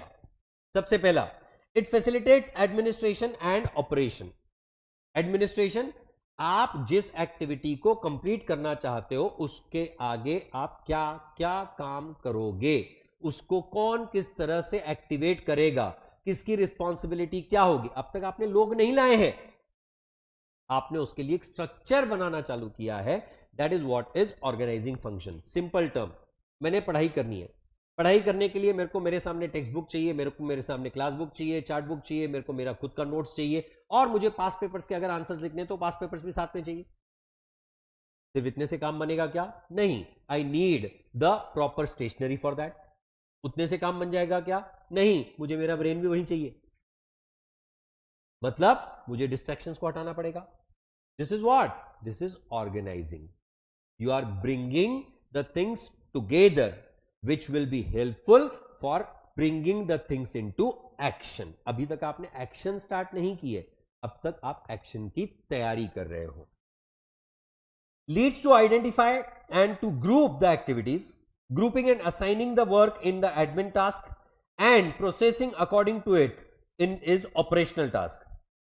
Duplication is restricted, जहां आप अवॉइड कर सकते हो वहां डुप्लीकेशन नहीं, पर जहां अनअवॉइडेबल है वहां पे आपको डुप्लीकेशन करना पड़ेगा। डुप्लीकेशन मतलब क्या? एक ही एक्टिविटी दो लोग कर रहे हैं, या एक ही एक्टिविटी के लिए दो अलग अलग लोगों को काम करना ही पड़ेगा, या एक एक्टिविटी पे दो लोगों की आवश्यकता पड़ेगी। This is what we call as duplication. ये to the extent possible avoid करेंगे by doing the proper delegation of work. एक का काम दूसरे को नहीं, दूसरे का काम तीसरे को नहीं, तो duplication will automatically be avoided. Brings specialization, क्यों?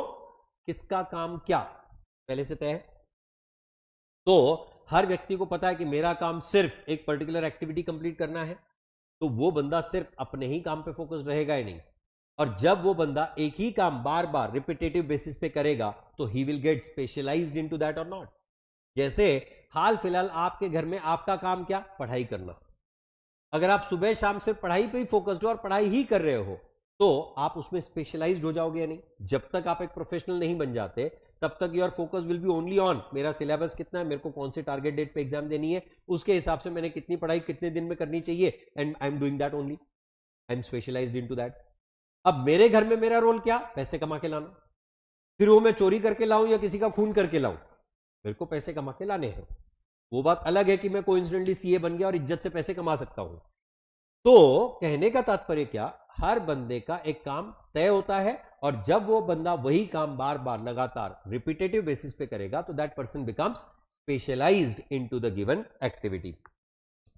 The organizational structure is a network of relationships. Work is divided into units and departments. The division of work helps in bringing the specialization. Then defines the job properly. जो मैं पहले point से कह रहा हूं, कौन क्या कैसे, ये अगर हमने पहले से तय कर लिया, किसकी अथॉरिटी क्या, किसकी रिस्पॉन्सिबिलिटी क्या, कौन कौन सा काम करेगा, कौन किस तरह से काम करेगा, ये अगर आपने पहले से तय कर रखा हुआ है तो ऑटोमेटिकली हर बंदा हर समय पे अपने काम पे फोकस रहेगा, और अगर हर बंदा अपने काम पे फोकस रहेगा तो ऑब्वियसली वो अपनी जॉब को भी सिक्योर करके रखेगा या नहीं। It helps in putting the right man into the right job. People are recruited for various departments as per the skill and qualification. It helps in defining the job properly and role of employees. It clarifies the authority and responsibility. मैंने already explain कर दिया, मैं सिर्फ points पढ़ता हूं. The structure defines the role of every manager. It is done by the delegation and specifying the rules to exercise the power. Well defined jobs and responsibilities bring the efficiency, क्योंकि मेरे को पहले से पता है मेरा काम क्या है तो मैं उसी पे फोकस्ड हूं, तो मेरी एफिशिएंसी अपने आप उसमें ग्रो हो रही है। It establishes the coordination, planning में भी कोऑर्डिनेशन था, प्लानिंग में आपने कोऑर्डिनेशन सिर्फ प्लान किया था। अब जब आपने अगर अथॉरिटी और रिस्पॉन्सिबिलिटीज पहले से तय कर रखी है तो कौन बंदा कब कौन सा काम कंप्लीट करेगा ताकि अगले बंदे का काम स्टार्ट होगा, ये कोऑर्डिनेशन फैसिलिटेशन कौन कर रहा है, the organizing function. Clear relationships among the position and creates cooperation, coordination between all the department is important. It creates the smooth functioning of the overall activities. Helps in effective administration, क्योंकि आपने पहले से तय कर रखा है कि कौन क्या कब कैसे करने वाला है, तो आपका एडमिनिस्ट्रेटिव एक्टिविटी किसका गला पकड़ना है, अगर कुछ गलती हुई, अगर सही चल रहा है तो किसकी पीठ थपथपानी है, ये अगर तुमको पहले से पता है तो आपका एडमिनिस्ट्रेटिव एक्टिविटी ज्यादा आसान हो जाती है। नहीं, किसकी रिस्पॉन्सिबिलिटी है, किसकी अकाउंटेबिलिटी है, किसकी अथॉरिटी है, ये आपको पहले से पता है तो एडमिनिस्ट्रेशन आसान हो जाता है। अब जैसे 12 टेस्ट सीरीज लानी चाहिए या नहीं, अथॉरिटी मेरे पास थी but I had to coordinate with the other faculty और नॉट, तो अथॉरिटी मेरे पास है but I am same time responsible for getting the others into confidence as well. So administrative announcement ultimately किसने करना था, मैंने। रोजमर्रा का टाइम टेबल, लोग कल मेरे को परेशान कर दिए, सर कल का टाइम टेबल क्या है, @मनीष तड़ेजा, @दर्शन खरे, कल कौन सा लेक्चर है। This was the literal situation. क्यों, तो लोगों को पता है यही हमको बताएगा, राइट। हालांकि वो बात अलग थी कि कल मैंने रिस्पॉन्ड ही नहीं किया, मोबाइल ही नहीं था, रिस्पॉन्ड कहां से करता। मैंने रात को 11:30 बजे तो मैसेजेस देखे कि लोग मैसेज भेज रहे हैं, तो मैंने तब रिस्पॉन्ड करके क्या ही फायदा था, right. Helpful for growth and diversification, तो पहला एडमिनिस्ट्रेशन इजी होता है। Growth and diversification, growth is expanding within what you have been doing, diversification expanding beyond what you have been doing, that's what is called as diversification. हम लोग 11th 12th commerce CA already पढ़ा रहे हैं, अब diversify करना है, अब चलो JEE स्टार्ट करेंगे। नहीं, मैं नहीं करूंगा, बिल्कुल चिंता मत करो, हमारी कोई इंटरेस्ट भी नहीं है। भले ही वहां पे मार्केट बड़ा है पर वहां पे वल्चर्स भी बड़े बड़े हैं, राइट, वल्चर्स है वहां पे there you don't have the people who want to share and care, they want to grab each other, that's the kind of thing. Well, so growth and diversification, आप किस तरह से एक्सपैंड करना चाहते हो वो डिसाइड करना, और उस एक्सपेंशन को कंप्लीट करने के लिए आपको किस तरह के काम करने होंगे, that will be in the organizing function. Growth is dependent on the smooth and efficient functioning. अगर आपका ऑर्गेनाइजेशन हैफाजार्ड, आज बहुत बढ़िया काम, आज एकदम पूरा ढपा हुआ काम, मतलब तुम शेयर मार्केट के जैसे परफॉर्म कर रहे हो, मतलब अचानक 450 पॉइंट का ग्रोथ कहां से आया, आज अभी तक किसी भी एनालिस्ट को समझ में नहीं आ रहा है कि सिर्फ मुकेश भाई ने बोला कि हम लोग जियो का अलग से एक आईपीओ लाने वाले हैं, इस वजह से मार्केट बढ़ा, नहीं हो सकता। 450 पॉइंट चांस ही नहीं है। या फिर अडानी के पूरे वो यूएस गवर्नमेंट ने जो चार्जेस लगाए थे खारिज होने वाले हैं क्या, ऐसा तो कुछ नहीं होने वाला। यूएस गवर्नमेंट, ट्रंप तात्या को आने दो, सिर्फ ट्रंप तात्या तो छड़ी लेके घूमने वाला, झाड़ू तो वो आम आदमी के पास है ना। तो खैर, तो that is the kind of difference. Well defined roles and responsibilities create the same, and coordination and control techniques bring the growth, creates the sense of security। जो एम्प्लॉय को पहले से पता है मेरा काम क्या है, मैं कब काम करना चाहता हूं, कितना काम करना चाहता हूं, या कितना मुझसे एक्सपेक्टेड है, मैं अगर वो रेगुलरली करता रहूंगा तो उस पर्टिकुलर एम्प्लॉय के मन में सेंस ऑफ सिक्योरिटी रहेगा। At the same time organization के मन में भी सेंस ऑफ सिक्योरिटी रहेगा कि हम लोग ग्रो कर रहे हैं, राइट, भले ही हमारे पास ग्रो ऐप नहीं है। Structure clarifies the job position, states the duties and responsibilities of everyone, and clarity of job creates the sense of security। scope for innovation, जैसे प्लानिंग फंक्शन में इनोवेशन कंपलसरी था, उसी तरह से ऑर्गेनाइजिंग में भी एक काम को अलग अलग तरीके से किया जा सकता है, तो उसमें से जो बेस्ट पॉसिबल है वो आप चूज करोगे, और उसमें हो सकता है कुछ चीजें इनोवेटिव हो। जैसे जब जेप्टो लाया गया तो इन्होंने पहले सोचा कि हम हमारे एम्प्लॉय रखेंगे, but then they thought why should we have our own employees, अपने पेरोल पे रखेंगे, अपने ऊपर ग्रेचुटी, पीएफ, लेबर लॉज, इन सब का रिस्पॉन्सिबिलिटीज लेने के बजाय why not to have the contractual people, why not to give them the contract. भाई तू दिन में 4 डिलीवरी करेगा, 4 डिलीवरी का पैसा मिलेगा, बात खत्म, तू भी फ्री मैं भी फ्री। उसके ऊपर रिस्पॉन्सिबिलिटी नहीं कि सुबह 8 बजे आके ऑफिस में बैठना पड़ेगा, शाम को 8 बजे तक तेरे को ऑफिस में बैठना पड़ेगा, मेरे पास जगह भी नहीं है। So I am free from space, I am free from the labor laws, I am having no responsibility whatsoever related to that person, क्योंकि कॉन्ट्रैक्चुअल है। और एट द सेम टाइम उस बंदे के ऊपर भी किसी भी तरह का बर्डन नहीं है कि मेरे को सुबह 8 बजे जाके ड्यूटी ज्वाइन करनी पड़ेगी। भाई मैं सुबह 10 बजे उठा, अभी जेप्टो चालू किया, अभी से duty start. So it becomes a kind of innovation. Why this innovation was possible? Because they thought about that, and because they thought, that's why there is the innovation in the organizing activities also. Employees can work using their new ideas with the role and activities to be performed. Provides enough of the space for the managers to develop the talent. अब जैसे वो जोमेटो के चीजी lines आती हैं, creepy एकदम cringe lines होती हैं, cringe, those are not cheesy और those are not kind of मतलब ऐसा बहुत पसंद आने वाली, एकदम क्रिंज, अभी क्या लिख रहा है बे, दैट काइंड ऑफ थिंग।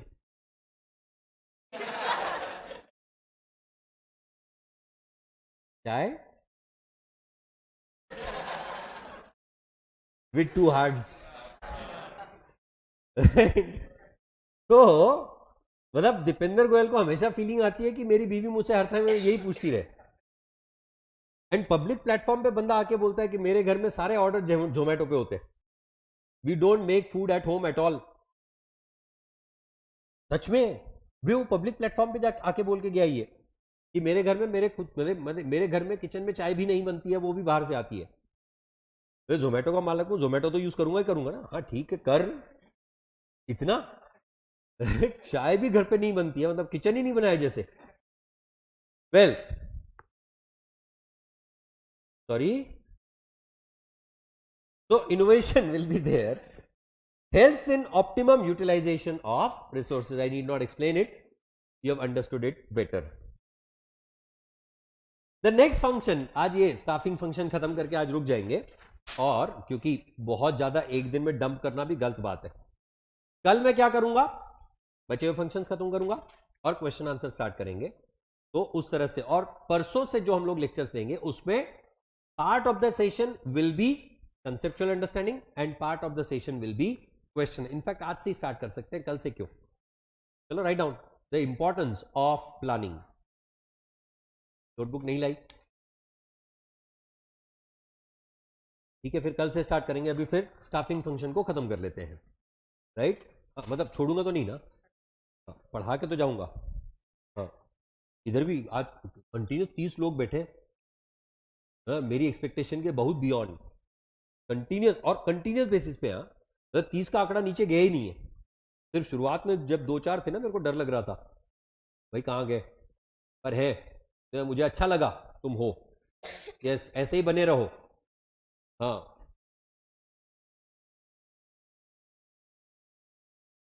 यानी ये मिला के हो गए ना, 90 पहुंच गए, ले जाएंगे। नहीं फोकट पौष्टिक नहीं, पैसे की वसूली। हाँ पढ़ के तो कर नहीं पा रहे, that is what there thought process is. खैर खैर अभी यूट्यूब पे रुको। हाँ सो लेट्स टॉक, हाँ इतना एडिट कर दिया जाए तो let's talk about the next function. हाँ नहीं खैर ऐसा बोल भी सकता हूँ, यूट्यूब पे हम लोग पिक्चर पे भी ले जाते हैं। अगले साल के एडमिशन चालू है ना। So what is staffing function? Basically अब लोगों को हायर करना है। सिर्फ हायर करने में काम हो जाएगा क्या? नहीं, उनको ट्रेन भी करना है। सिर्फ ट्रेन करके काम बन जाएगा? नहीं, उनको अपग्रेड भी करना है। उससे काम बन जाएगा? नहीं, उनको अप्रेज भी करना है। मतलब staffing is a dynamic function and universal in nature. Why universal? छोटे से छोटा ऑर्गेनाइजेशन, बड़े से बड़ा ऑर्गेनाइजेशन, अपॉइंट करने से लेके एम्प्लॉय को फायर करने तक स्टाफिंग फंक्शन की रिक्वायरमेंट होती है, राइट। फंक्शन ऑफ एग्जीक्यूशन, यहां पे क्योंकि कौन क्या काम करेगा ये ऑर्गेनाइजिंग में डिसाइड किया था, अब वो आ गए, उनको काम दो। That's why it is the function of execution according to the plan and organization structure. It is a process of recruiting, selecting, placing, organizing, appraising remunerating and developing the workforce, सारे के सारे वर्ड्स इंपॉर्टेंट है। Recruiting, आपने तय करना है कि किस टाइप के लोग चाहिए। सेलेक्टिंग, उसमें से अपने ऑर्गेनाइजेशन के लिए काम के बंदे कौन है। देन प्लेसिंग, किस बंदे को कहां काम देना है। ऑर्गेनाइजिंग, उनके काम को स्ट्रक्चराइज करके देना, उनके काम को कोऑर्डिनेट करके देना। अप्रेजिंग, जो अच्छा काम कर रहा है उसको शाबाशी देना, जो खराब काम कर रहा है उसको चमाट मारना, दैट इज अप्रेजिंग। रेम्यूनरेटिंग, सही रेम्यूनरेशन, जो अच्छा काम कर रहा है उसको ऑफकोर्स आपको सही रेम्यूनरेशन भी देते रहना पड़ेगा। एंड डेवलपिंग द वर्कफोर्स, मैं जब पुणे आया था तो एक ऑर्गेनाइजेशन ज्वाइन की थी as the internal financial adviser, उनका कंसल्टेंट था काइंड ऑफ मैं। इस ऑर्गेनाइजेशन में हमने एक ऑफिस बॉय रखा था, आज वो उस ऑर्गेनाइजेशन का मैनेजर है। सच में, at what job he had come, office boy, monthly salary 8,000 रुपए, आज की तारीख में अनपढ़, हाँ 10th पास, बस उसके बियॉन्ड उस बंदे ने पढ़ाई नहीं की, आज तक पढ़ाई नहीं की उसके बाद। But he must have read more books than you all, books बहुत पढ़ता है। आज की तारीख में इसका मंथली सैलरी कितना, केवल 60,000 रुपए। Of course it required the span of 14 years to reach to that level, but पहुंचा ना। अदरवाइज एक बंदा ऑफिस बॉय ही रह जाता है क्योंकि खुद को डेवलप नहीं करता है और उसका एम्प्लॉयर भी उसको डेवलप नहीं करता है। यहां पे एम्प्लॉयर ने उसका डेवलपमेंट किया, अप्रेस किया, और आज की तारीख में वो मैनेजर पोजीशन पे पहुंच गया। आज he is a kind of सर्वे सर्वा, चालक मालक of that kind of organization. He knows everything about every person and every activity of that organization. Why? Because everything channels through him, and that's board of directors will be coordinating with him. This person, he's a kind of CEO of that organization now. Organization बहुत बड़ी नहीं, साल भर का turnover 20-22 crore रुपए का, पर reaching from this to this is nothing but staffing function. Otherwise office boy रहने दो ना। ऑफिस पॉलिटिक्स में इतना फंसा देते हैं कि बाकी लोगों को इंटेंट में ही नहीं लाने देते। किंग नहीं भाई, please remove that word from there. We don't have kings and queens, someone else have it, so please do not, nahi, we don't solicitate this kind of words. Well, very challenging for the organization to focus on the best utilization of human resource, क्योंकि human behavior के साथ में deal करना है। आज बंदे का mood अच्छा है, बहुत काम करके देगा तुमको, कल बंदे का मूड खराब है, एकदम टॉप क्वालिटी का बंदा, वो भी खराब काम कर सकता है। Take the example of Virat Kohli, simplest one. Rohit Sharma तो ठीक है, वो उसके लाइफ पूरे क्रिकेट करियर में देख लो, उसकी लाइफ में अप्स एंड डाउन्स रहे। Virat Kohli since last 3 years is having the kind of downfall like anything, is seriously having the downfall, but otherwise he is a quality player, everyone knows about it. Rohit Sharma को अगर आपने उसके career का observation किया होगा, he has that kind of thing, 5-6 inning पूरा एकदम ढपा हुआ, एक इनिंग में सेंचुरी मारेगा, अगला 5 इनिंग ब्लॉक वापस, मतलब it's as simple as that. मतलब केएल राहुल अलग कैटेगरी है ना, उसके पास तो बेटा मतलब वो बीसीसीआई वालों के वीडियो ही है, मतलब सीरियसली, मतलब मैं और कोई रीजन ही नहीं है। केएल राहुल का अस्तित्व सिर्फ वो वीडियोस पे टिका हुआ है। तो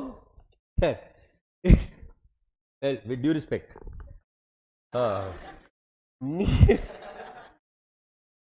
need of staffing arises from the beginning of the organization. मैं अकेला कहां तक के काम करूंगा, मुझे लोगों की आवश्यकता होगी, चाहे वो ऑफिस बॉय के तौर पे हो, चाहे मेरे असिस्टेंट के तौर पे हो, चाहे मेरे राइटर्स के तौर पे हो, चाहे मेरे एडिटर्स के तौर पे हो। आज की तारीख में मेरी individually, I have got the team of 7 people individually. मेरे नोट्स बनाने के लिए मेरे पास अलग बंदा है, मेरे वीडियो एडिटिंग के लिए मेरे पास अलग बंदा है, मेरा वीडियो जो प्रमोशन होता है उसके लिए अलग बंदा रखा हुआ है, मार्केटिंग के लिए मेरा ऑफिस का बंदा अलग है, मेरा असिस्टेंट जिस तरह से काम करता है।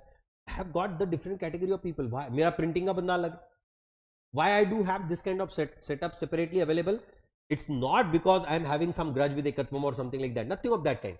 I want my work to be done in a proper manner, and that's why I'm having that team of members or not.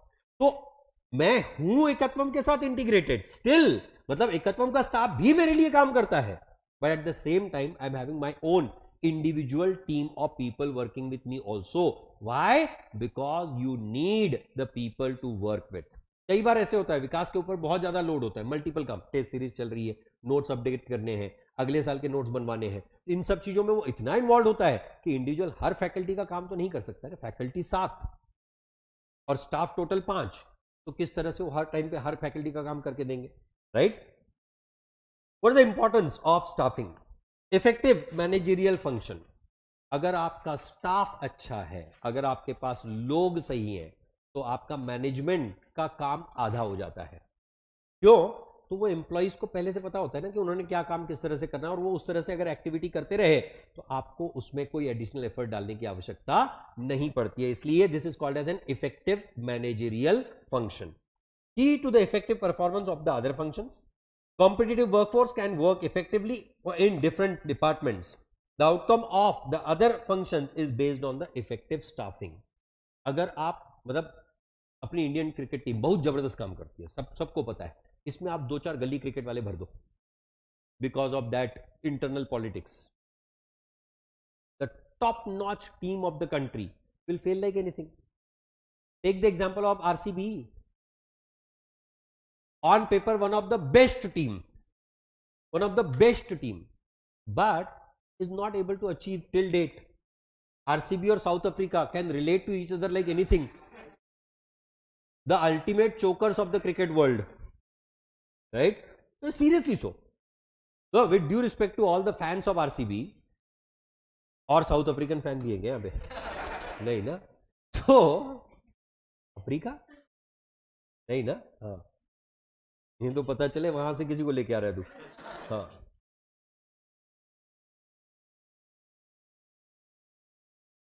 ये अच्छी बात है बेटा. एकत्वम का आईपीओ कब आ रहा है? नहीं लेके आएंगे हम लोग. We are not interested to have the public disclosures of our personal incomes. So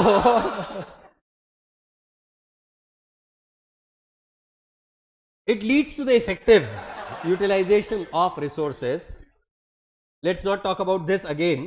Builds the cordial relations. What cordial relations? अलग अलग स्टाफ, अलग अलग फंक्शंस, अलग अलग एक्टिविटी में इन्वॉल्व है, पर ये सारे लोग जब साथ मिलके काम करेंगे, साथ ही हाथ बढ़ाना, cordial relations.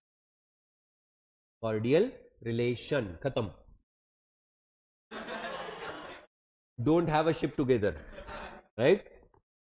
It is helpful in building the healthy relationships amongst the level of all the level of employees. Smooth human relation key is the key to the better communication and coordination in the organization. It helps in the human resource development. अभी जो मैंने आपको example बताया, from the office boy to the manager level person. This is what? This is human resource development. मेरा कोई relative है from the designing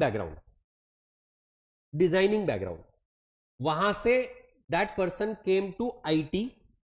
In IT, that person started at the package of 8 lakh rupees, currently drawing approximately 42 lakh rupees, because that person got developed into the IT sector and groomed themselves, and today reaching to that level of 44 lakh rupees. Why is that possible? Again, human resource development. अगर आपको बंदा मेहनती दिख रहा है, अगर आपको लग रहा है कि ये स्मार्ट इनफ बंदा है, तो उसको इस तरह के काम दो ताकि वो आपके लिए और ज्यादा बेटर एफिशिएंसी से काम कंप्लीट करके दे. Effective utilization of resources like technology, capital, material and methods. Skilled and experienced employees are assets to the organization. It helps inculcate organizational culture. आपके ऑर्गेनाइजेशन की क्या रिक्वायरमेंट है वो आपके एस्टैब्लिश्ड प्लेयर को ज्यादा पता होती है एज कंपेयर टू कोई नया एम्प्लॉय अगर आप ले आओ तो इसीलिए कई बार आप अगर ऑब्जर्व करो, जो ऑर्गेनाइजेशंस के टॉप बॉस होते हैं उनको ऑर्गेनाइजेशन के इन हाउस टीम में से ऊपर लाया जाता है. क्यों? क्योंकि उसको ऑर्गेनाइजेशन का कल्चर पहले से पता होता है. वहीं अगर आप टॉप बॉस बाहर का लेके आओ, जो एचओडी है वो बाहर का लेके आओ, वो आपके इन हाउस डेवलपमेंट में से नहीं आया है, हॉस्टाइल बिहेवियर होता है. एक तो वो बंदा अपने आप को बॉस मानता है और बाकी लोग उसके साथ में कोऑपरेट नहीं करते। क्यों? ये बाहर से आया हुआ है, हमारी कैपेसिटी थी, हमारा बंदा आगे जाना चाहिए था, बाहर के बंदे को अंदर ले लिया। That kind of hostile things can play negative for the organization. It trains and develops the existing workforce itself. Helps in effective utilization of resources. Effective utilization of resources like technology, capital, material and methods is possible by the trained employee. Machine कैसे काम करेगी, ये अगर आपने employ को ठीक से नहीं बताया हुआ है तो रैंडमली उस मशीन से काम करवाने की कोशिश करेगा. अगर वो रैंडमली उस मशीन से काम करेगा तो किसी पॉइंट पे बहुत अच्छा प्रोडक्शन आएगा, किसी टाइम पे वेस्टेज बढ़ा देगा. If you want to avoid the wastages and if you want to have the better utilization of material, money, then in that case you need to have the employees trained for that activity as well. मतलब मैं बहुत simple example दे दूं, वो मेरी wife का जो shop है वहां पे जो स्टाफ है उसको ये तक पता है कि कौन सी पन्नी, अगर सपोज वो प्रोडक्ट आते हैं, प्रोडक्ट को अगर हम लोग अनपैक करते हैं, अनपैक करके हमने डिस्प्ले में रखा तो उसमें जो पन्नियां निकलती हैं, कौन सी पन्नी हमको लिटरली थ्रो अवे करनी है और कौन सी पन्नी संभाल के रखनी चाहिए, ये तक उनको पता है. क्यों? आज की तारीख में एक पन्नी की कॉस्ट इज अराउंड 3 रुपीज. अगर साल भर में इन्होंने ऐसे थ्रो अवे करते करते 10,000 पन्नियां फेंक दी सपोज, जो कि बहुत आम है, बहुत ही नॉर्मल है 10,000 पन्नी फेंक देना, मतलब 30,000 रुपए का नुकसान है. 30,000 रुपए में मैं 3 लोगों को सैलरी दे सकता हूं. अगर वो बचाए तो 3 लोगों की सैलरी बनती है 1 महीने की. This is how you call it as effective utilization of resources. मैंने कहीं तो एग्जांपल शायद तुम्हारी क्लास में दिया था जब मैं नॉर्मल ओसीएम के लेक्चर्स ले रहा था. सस्टेनेबिलिटी जो आजकल बात की जाती है, पेपरलेस इकोनॉमी, पेपर को सेव करके, कहीं तो एग्जांपल दिया था मैंने, यहीं पे दिया था. पेपर को सेव करके किस तरह से करोड़ों रुपए बचाए जा रहे हैं. एनवायरमेंट को तो सेव किया ही जा रहा है, साथ ही साथ देश की इकोनॉमी के करोड़ों रुपए कैसे बचाए जा रहे हैं. That is what is you call as sustainability. छोटी छोटी चीजें होती हैं, हमको लगता है चिल्लर यार क्या पेपर के लिए झगड़ा कर रहा है, पर वो पेपर बचा बचा के, वो कई बार हमारे पास कस्टमर आते हैं, हमारी बैग छपकी है ना वो शॉप की, वो बैग एक बनती है लगभग 15 रुपए की. अब किसी ने अगर 1,000 रुपए का प्रोडक्ट ले लिया तो हमने 15 रुपए की बैग ऐसे ही फ्री में दे देनी है, कोई दिक्कत वाली बात नहीं है.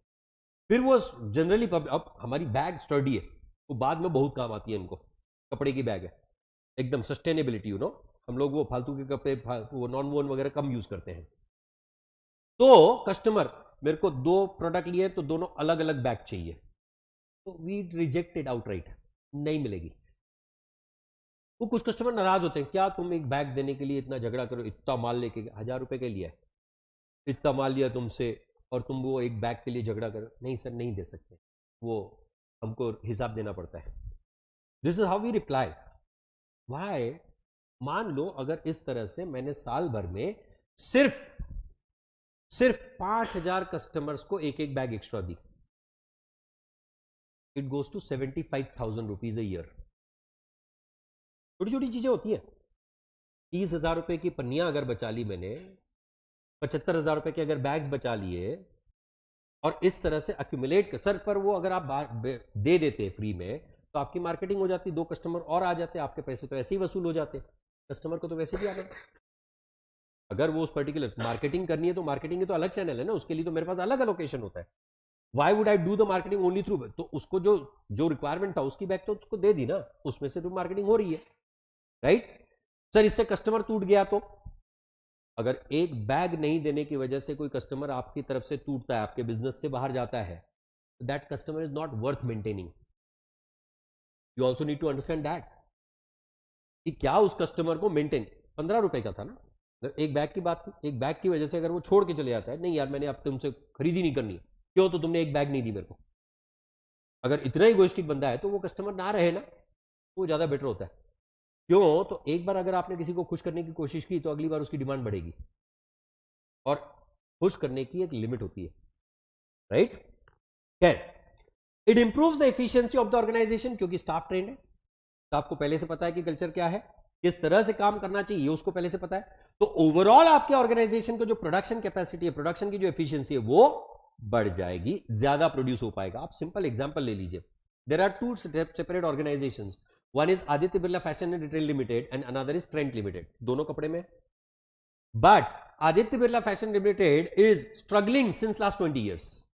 And Trent limited is struggling in a sense, वो भी ग्रो कर रहे हैं, ऐसा नहीं कि नहीं, बट हर बार एक नए ब्रांड को टेक ओवर करने की कोशिश करते हैं कि इसको टेक ओवर करेंगे तो आप और अच्छा काम करेंगे। वेयर एज ट्रेंट लिमिटेड वही ब्रांड्स मेंटेन करके बैठे हुए हैं। वेस्ट साइड स्टूडियो अभी उन्होंने डेवलप किया हुआ पिछले 4 साल में, and if you take the example of their another brands like H&M का जो मार्केटिंग करते हैं वो यहाँ पे हमारे देश में H&M is owned by Trent limited. उन्होंने अब नया ज़ारा का भी ऑफ कोर्स मार्केटिंग वही करते हैं, अब उन्होंने नया ब्रांड डेवलप किया तनिएरा एंड जोया कपड़ों में। अब ये Taneira is in ethnic and Zoya is in sophisticated. तो इस तरह के जो ब्रांड्स हैं ये उतने ही ब्रांड चला रहे हैं, उसके अलावा कोई धंधा नहीं करते लोग, फिर भी their turnover is growing many fold since last 20 years, whereas Aditya Birla is trying to acquire here and there, इसको उठाओ उसको उठाओ, इसको कैप्चर करो उसको कैप्चर करो, अपना बिजनेस अपना नहीं बढ़ता है। Both are into the same segment, but your staff, your employees are so trained that they will be working more efficient within your organization so that your turnover keeps growing. वो आदित्य बिरला के case में नहीं हो पा रहा है, that's where the difference is coming. Long term impact, जितना आपका स्टाफ अच्छा, जितना आपका एम्प्लॉय लेवल अच्छा, उतना आपका ऑर्गेनाइजेशन का सस्टेनेबिलिटी बढ़ जाता है, उतना आपका ऑर्गेनाइजेशन ज्यादा लेवल तक के ग्रो कर पाएगा। Proper selections and training of the qualified, skillful and efficient staff leads to the path of success. आप ऑब्जर्व करो जितनी भी बड़ी बड़ी ऑर्गेनाइजेशन का हम लोग नाम लेते हैं, you take the example of ITC, you take the example of Tata group companies, you take the example of Reliance, इनके टॉप बॉसेस में चेंजेस आप बहुत ज्यादा नहीं देखते हो। वो एक बंदे को अगर एक बार वो मैनेजमेंट मिल गई तो अगले 20 साल तक के वही बंदा मैनेज कर रहा है। Why do they do it like that? Are they not interested to bring more skilful, connected youth, गरम खून into the market? They want to, still they don't. Why? Because they know कि जो sustainable बंदा, जो पहले से established है, वो बंदा अपने को और ज्यादा लॉन्ग टर्म तक के एस्टैब्लिश्ड रख सकता है, नया बंदा रिस्क ज्यादा लेगा। जो आज की जनरेशन का बंदा आएगा वो रिस्क लेगा, रिस्क लेने में दोनों साइड जा सकते हैं। हो सकता है वो तुमको चांद तक पहुंचा दे, हो सकता है पाताल में भी पहुंचा दे, right?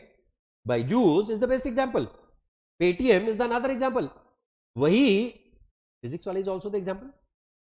Byju's and physics wala both are into the same kind of segment. Still, why physics wala is more able to sustain and why Byju's could not? Because their staff were not the same level. The people working with them were having the different mindset.